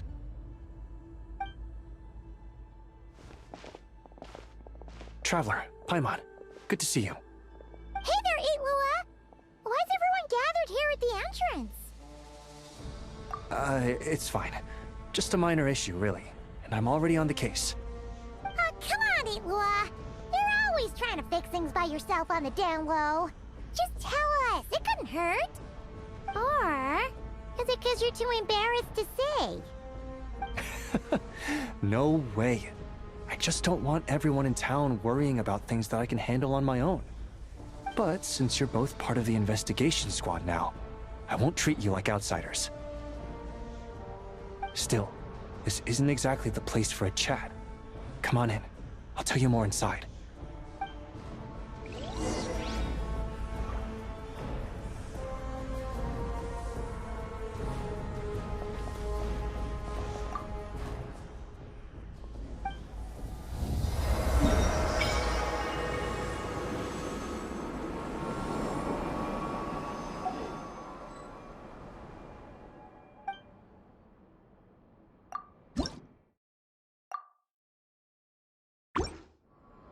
Squad leader, I've compiled what data we have on the bases we can still control.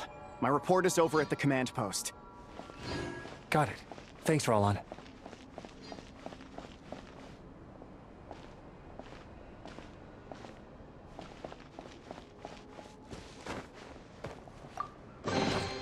I'll keep this close. Squad leader, our comrades in the east seem to have butted heads with the Fatui. They say they're going to send someone over. Got it. I'll be over as soon as I can.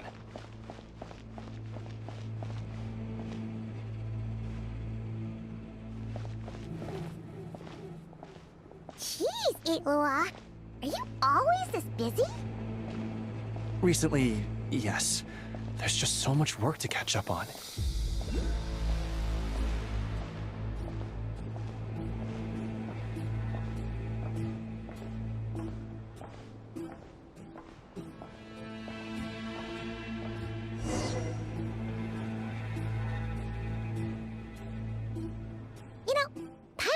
To ask for a while now.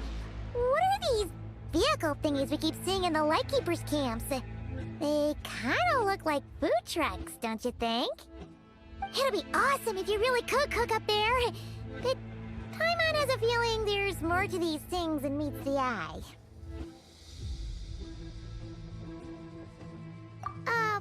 What? Yeah, that wasn't what Paimon was getting at. Oh, these? Officially, they're called moon wagons. They're transportation tools we made by modifying Snezhnayan mechanical vehicles. You can think of them as Kuvaki-powered mobile lighthouses. They're not quick by any means, but they save us a whole lot of trouble and manpower when it comes to transporting supplies. As for cooking functionality, I hadn't actually given that any thought. But you know, if we did install a toaster in there...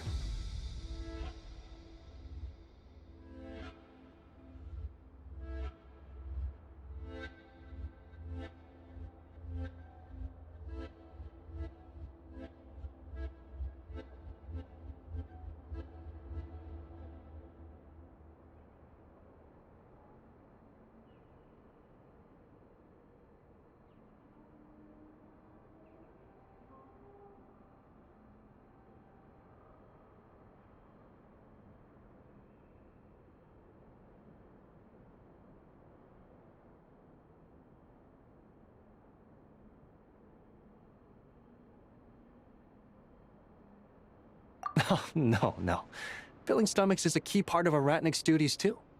Thanks for reminding me of that, Paimon. A proper food truck would save us from having to build makeshift stone stoves just to eat a hot meal. Right? And that way, you could even hold your own bonfire parties, too! Except, everyone does seem really busy. Not sure they'd be in the mood for that. Actually, I really hope that one day, we can. Just the thought of it makes me smile. But that day will have to wait. For now, at least. Yeah, it's all because of the wild hunt, isn't it? Yes, Flint's did send word from the south that the strongest wild hunt anomaly we know of has been destroyed with your help. But it continues to cause havoc elsewhere, so there's no easing off for us. Not only must we shore up our bases themselves, we also need to ensure that the roads are clear, which entails dispatching Ratniki at regular intervals to patrol vast areas of land. Whew. Just listening to all that is kind of tiring already. You Lightkeepers sure have it tough. And that's just the basics. The real danger lies with those wild hunt outbreaks that suddenly just appear out of nowhere. Such tasks are all handled by Gramps, Flynn's, Olaf, and those guys. I can't have Gramps fretting over every last thing, so I've taken over handling of the groundwork. Honestly, compared to our shortage of manpower, supply prep is nothing. To continue on the topic of food, even the best cook in the world couldn't do anything without ingredients. Over the years, many of our former bases have fallen into disrepair, making them ill-suited for long-term postings. At the moment, everyone has to shuttle back and forth between our camps and HQ, leading to fewer and fewer people available for combat deployments.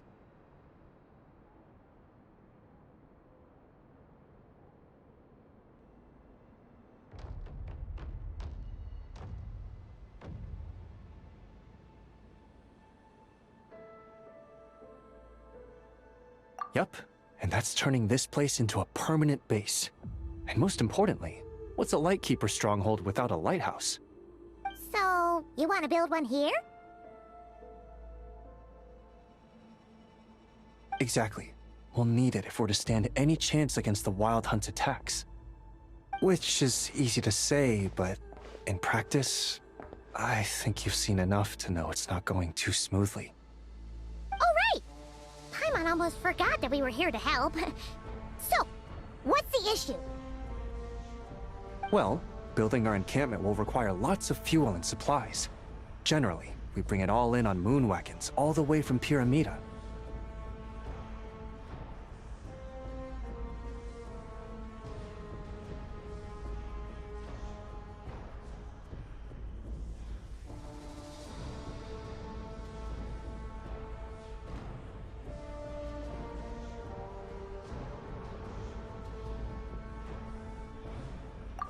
If only it were so simple. The main problem is, we need a special kind of oil refined using Kuvaki. It's true that the plants nearby are full of Kuvaki, and they'll keep us going. For a while, at least. But supplying the fuel for a lighthouse is a whole other ballgame. Unfortunately, though, there's been no sign of the supplies that should have arrived last night. Valdis is in charge of transport, and he's always been meticulous, so it's unlikely that he got careless and missed the timing or something. And that's precisely why I'm worried that they might have encountered some trouble.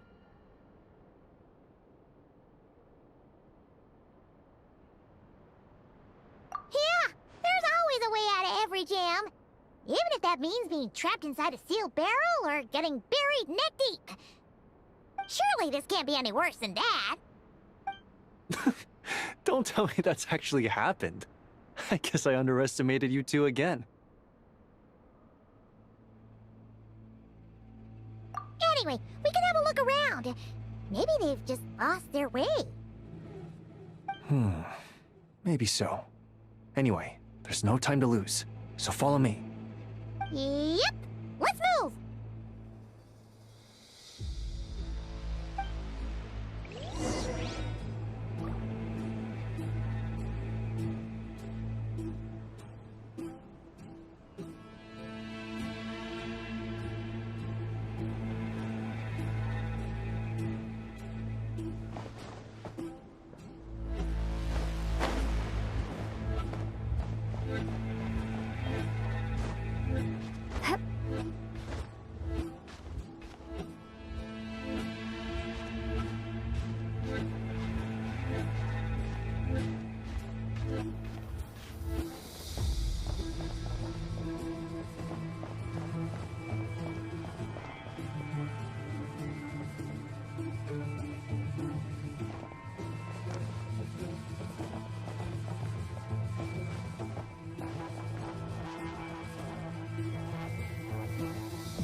Strange.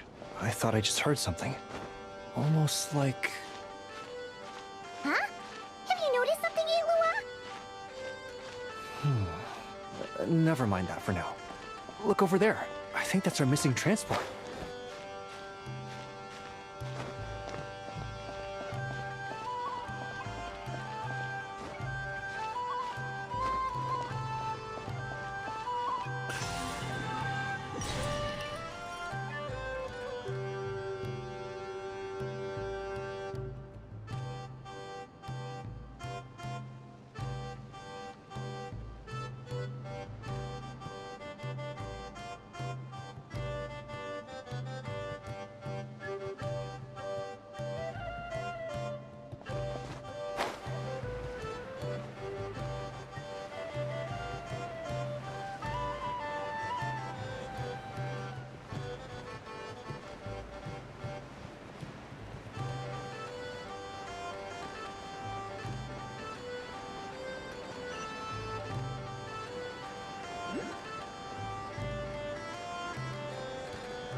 Didn't you say Fragment 2 was supposed to be right here? Where the heck is it? Seems like we've run into a slight hindrance. Can I leave this to you, Honorary Knight?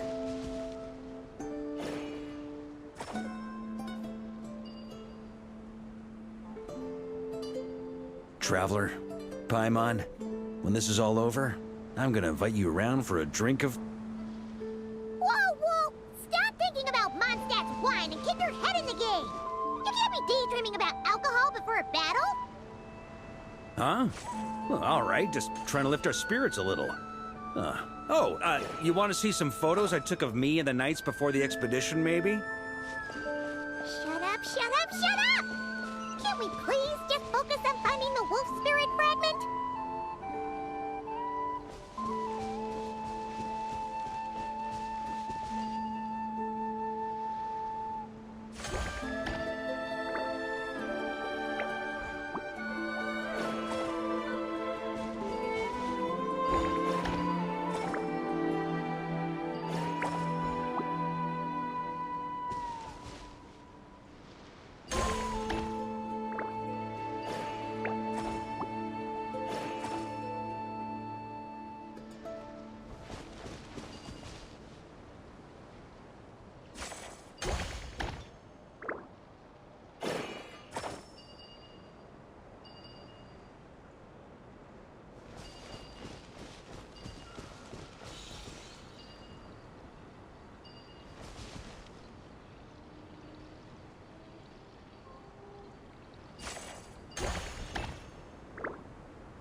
we're looking for?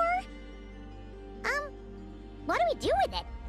I once got Boreas to explain to me how he stores his soul inside objects. All I need to do is transfer it to my sword. Just like back at the camp, but this time, you'd best step back a bit, just in case.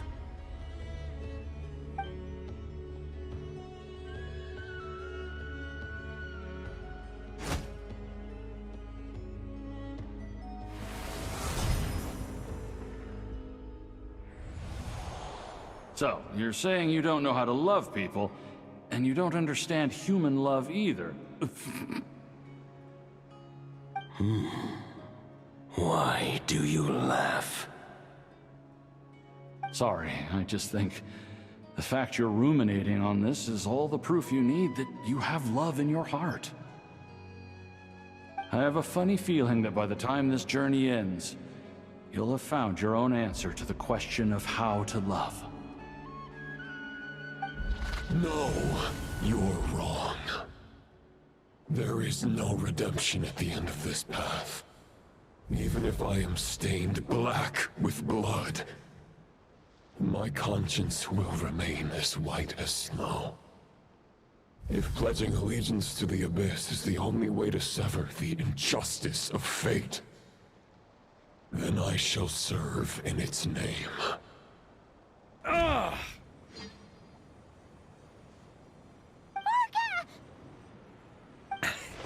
Oh, sure enough, this place has been corrupted by Roland's will. Whew. I'm fine. I was prepared for this. It wasn't enough to pose a serious threat. We got here just in time. The fragment hasn't been fully corrupted yet. Assuming we can undo the damage, it should still be usable.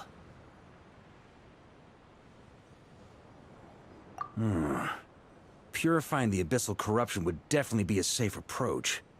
But that's not the only reason I wanted you to come. Could you try reversing the corruption? Not purifying it, exactly, but separating out the Roland part from the wolf spirit. So, keep the Roland part intact as well as the wolf spirit part?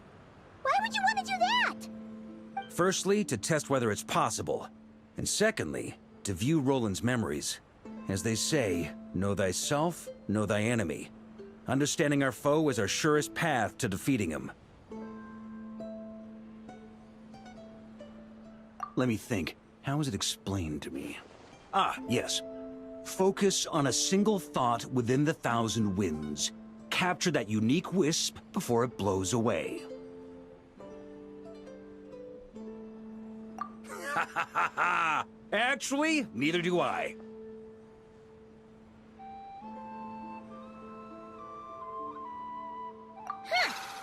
Sounds like something a certain tone-deaf bard would come up with when he can't think of anything meaningful to say.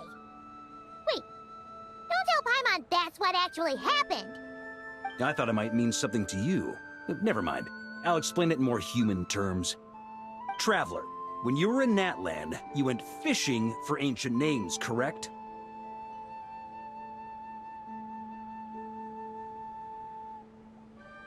If I'm not mistaken, the Night Kingdom was like a river flowing with concepts, and you were trying to capture the concept belonging to a particular ancient name. I'm thinking the same basic principles should apply here. Okay, but back then, we had a boat and a net. This time, we don't have anything at all. This wolf spirit fragment is like a puddle compared to the Night Kingdom. No need for a boat. As for a net, this is what I've heard. Thoughts and emotions are like interwoven threads. They can create a net, or they can create a rope. They can separate love from hatred, and they can bind objects and events together. Thought is the anchor for a being's existence, through which emotions are drawn forth.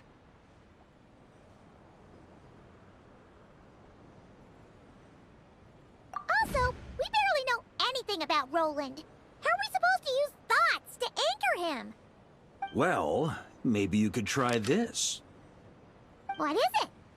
It looks old and tattered. It's an unsent letter, written by the wolf pup Rostam, Knight of Boreas, from 500 years ago. It was meant for his disciple, the White Knight Roland. After Rostam lost his life in the Abyssal Calamity, Roland left Mondstadt to wander to Vat. Grandmaster Arundelen had wanted to deliver this letter to him. But trying to track Roland down was like chasing a shadow. He never did find him. And so this letter has been sitting at the Knights of Favonius headquarters ever since. Quite the antique, then. But how exactly is it supposed to anchor Roland? Yeah, I'm honestly not sure. Hey, what happened to Mr. Plans for every contingency? You're just making this up as you go along. What can I say? Some people like to wait till they've got all their ducks in a row before taking the first step, but I prefer to dive on in and plan as I go. I've been doing it that way for the whole expedition. But anyway, don't they say that poetry and letters were humanity's earliest means of expressing their thoughts? Can't hurt to give it a try, surely.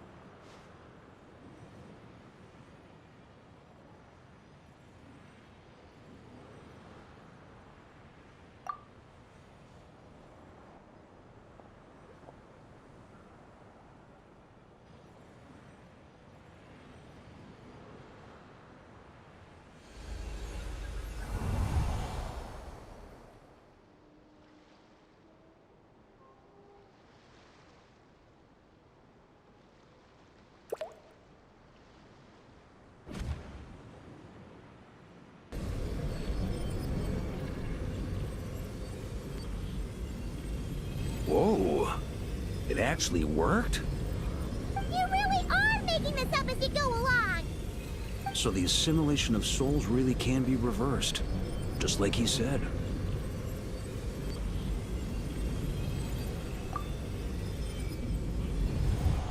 If what you say is true, the monsters I've slain, the justice I have sought to uphold, for mortals to escape this tragic fate, there's only one path. A great and ancient kingdom was wrongfully cursed, turning its inhabitants into monsters. The code of chivalry tolerates not such injustice. If Abyss be thy name, I pledge to you my loyalty. And that is where the blood-stained knight's tale came to an end. With that, he bade his humanity farewell. I dare say you must find it quite ironic, Knight of Boreas. That I... Dainsleif? No. Bore a striking resemblance, but that wasn't him. While we gazed into the past, he was gazing right back at us. Could it be?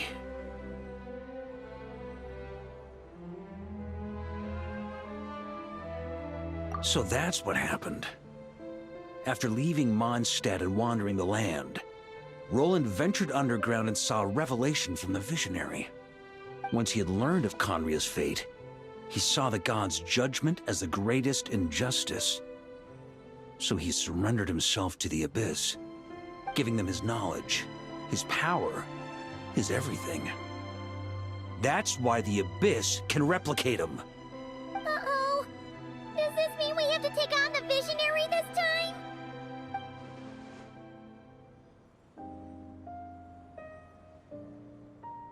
I'm inclined to agree. If our enemy could see the future, both the Wild Hunt and Roland would be acting with far more lethal precision. But even without the Visionary's input, Roland still has an intel advantage we can't afford to underestimate. Every minion of the Wild Hunt serves as Roland's eyes and ears. We need to think one step ahead if we want to outmaneuver him. And on that note, I have a plan I want to discuss with you.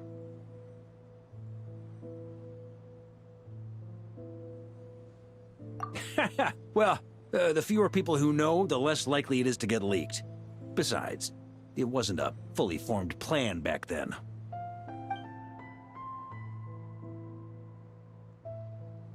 That about covers it. Sorry to ask so much of you again.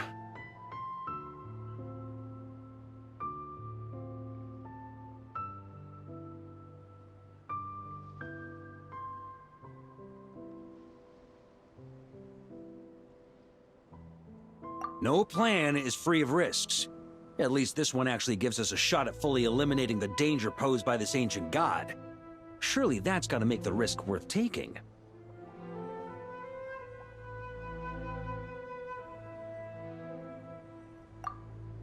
If I fail, Anselm and Albedo can take the reins. Not to mention we still have Jean and Mondstadt. Oh, there has to be another way! Like a backup plan? If only there were. But I don't think our enemy will give us enough time to find one. Hey! Are you guys done here yet? Ah, Yehoda! Yes, we've successfully retrieved the Wolf Spirit fragment here. Any progress with Fragment 3? Nope. It's a total disaster. More Wild Hunt monsters than I've seen in my whole life. We need backup urgently. Come quick. Come on, we're out of time. You'll just have to trust me on this one.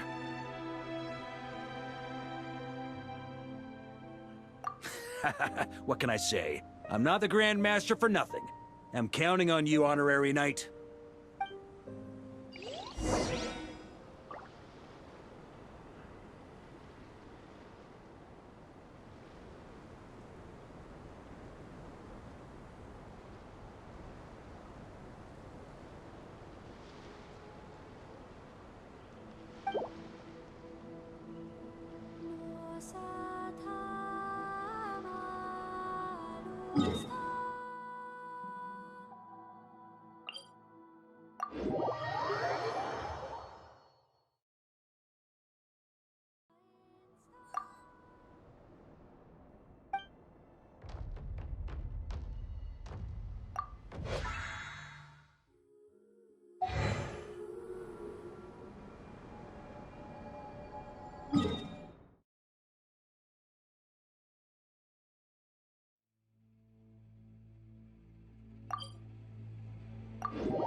Ad Astra Abyssosk. Welcome to the Adventurers Guild. Thank you for completing today's commissions. Here is your reward.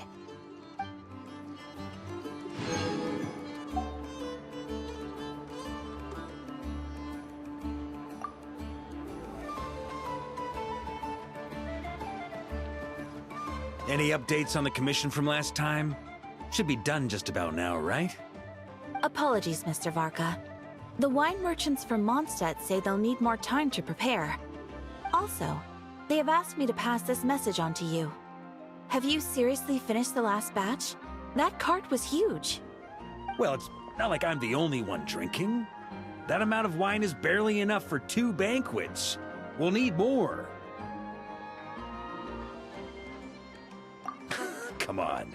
I timed this down to the second. The Dawn Winery should be reopening the cellar of Dandelion wine right around now. As the Grand Master of the Knights of Favonius in Mondstadt, patronizing their business is about one of my duties.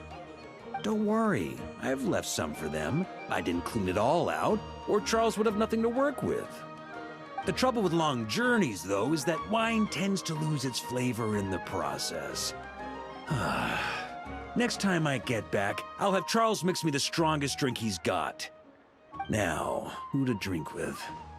Kaya would definitely come if I called. D-Luke? Well, if I can catch him, I'll have a couple of drinks with him, too. Well, might as well get those two to have a drink together, perhaps.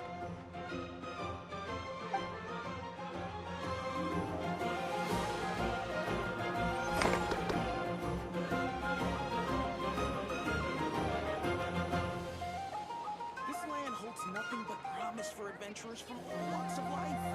Wouldn't you agree? I better get me some alpacas. Once they've hauled everything over to Snezhnaya, make a little extra by selling them.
Huh? Where's Columbina? Paimon doesn't see her anywhere. Over here. Whoa!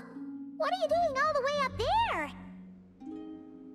Come join me. What are we getting ourselves into this time?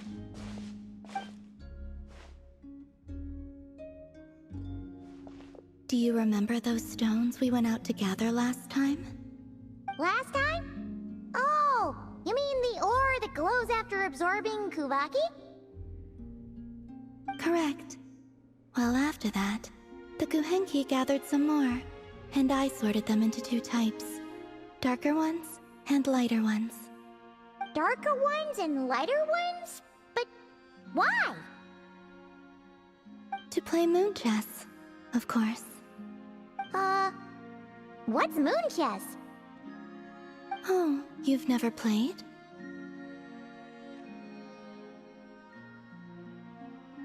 I see. Ever since seeing the grids the children of the Frost Moon Scions draw on the ground, I've always wanted to try it out. But I've never had anyone to play it with. Well, what are the rules? It'll be easier if I just show you.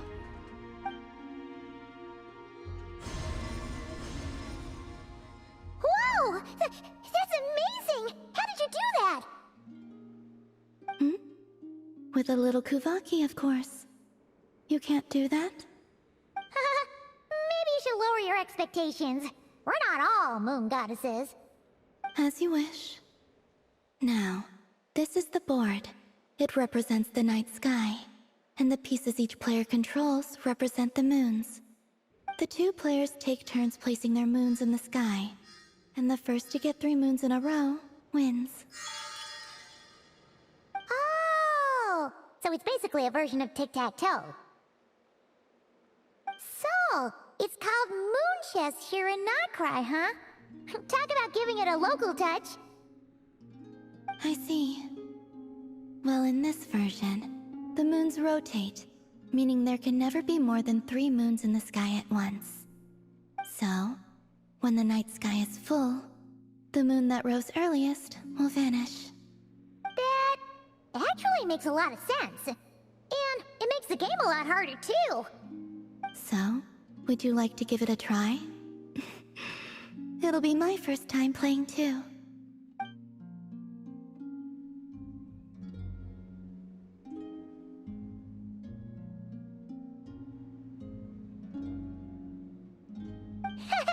Sounds fun! Paimon will be the referee. The Traveler's a clever one, though, so watch out. All right, then.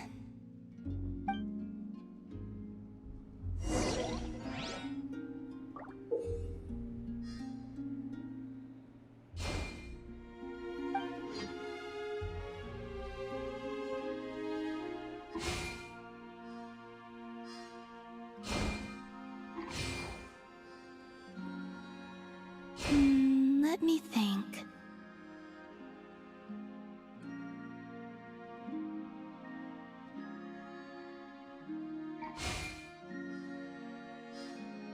Perhaps like this.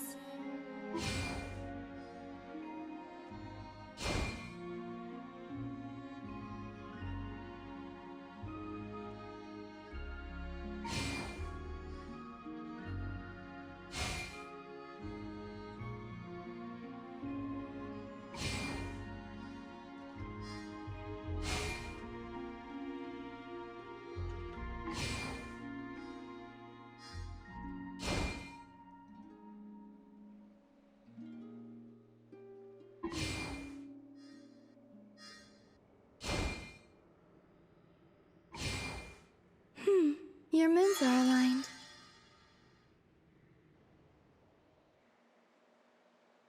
Thank you. I enjoyed that a lot.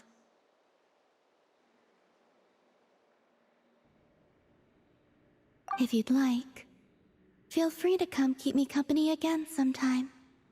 Here, take this as a token of our promise.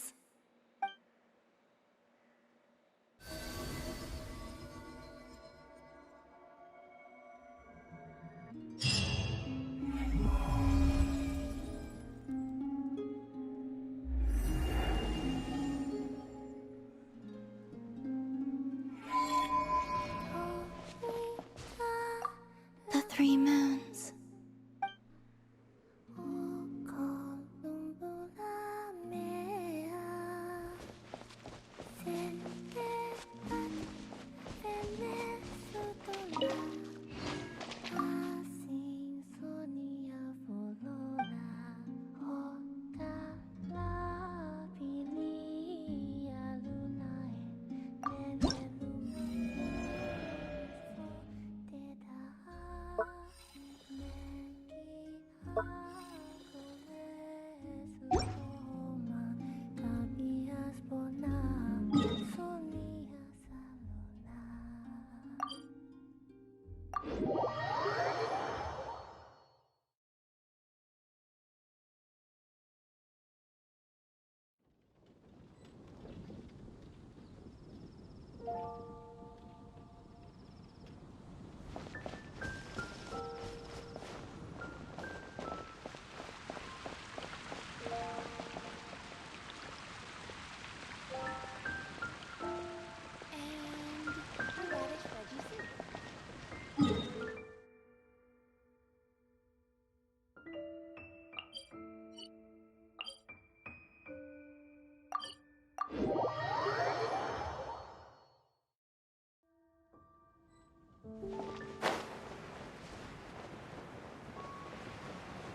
where am I going to get the Mora?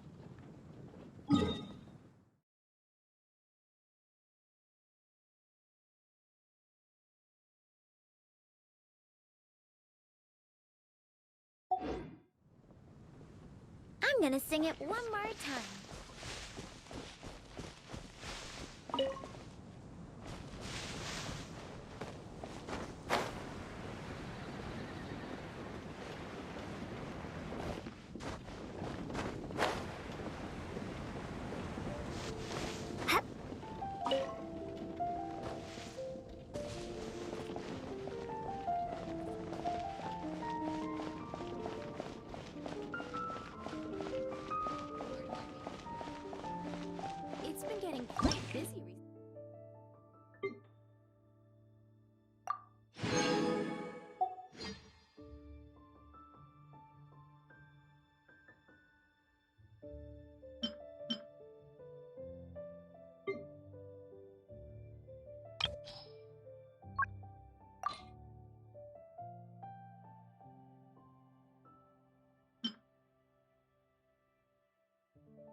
Allow me to introduce myself again, though you're probably bored of hearing it by now.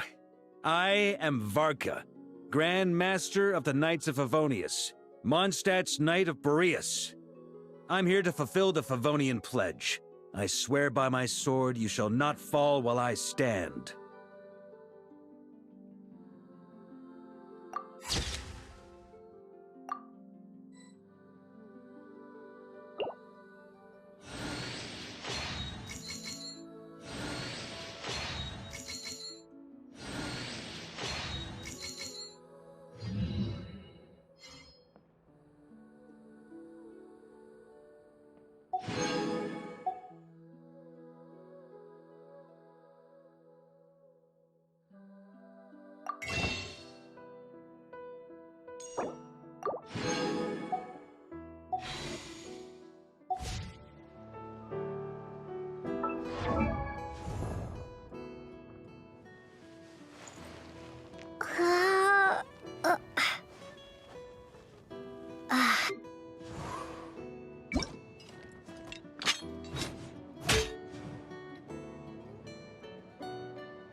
The first knightly virtue is humility.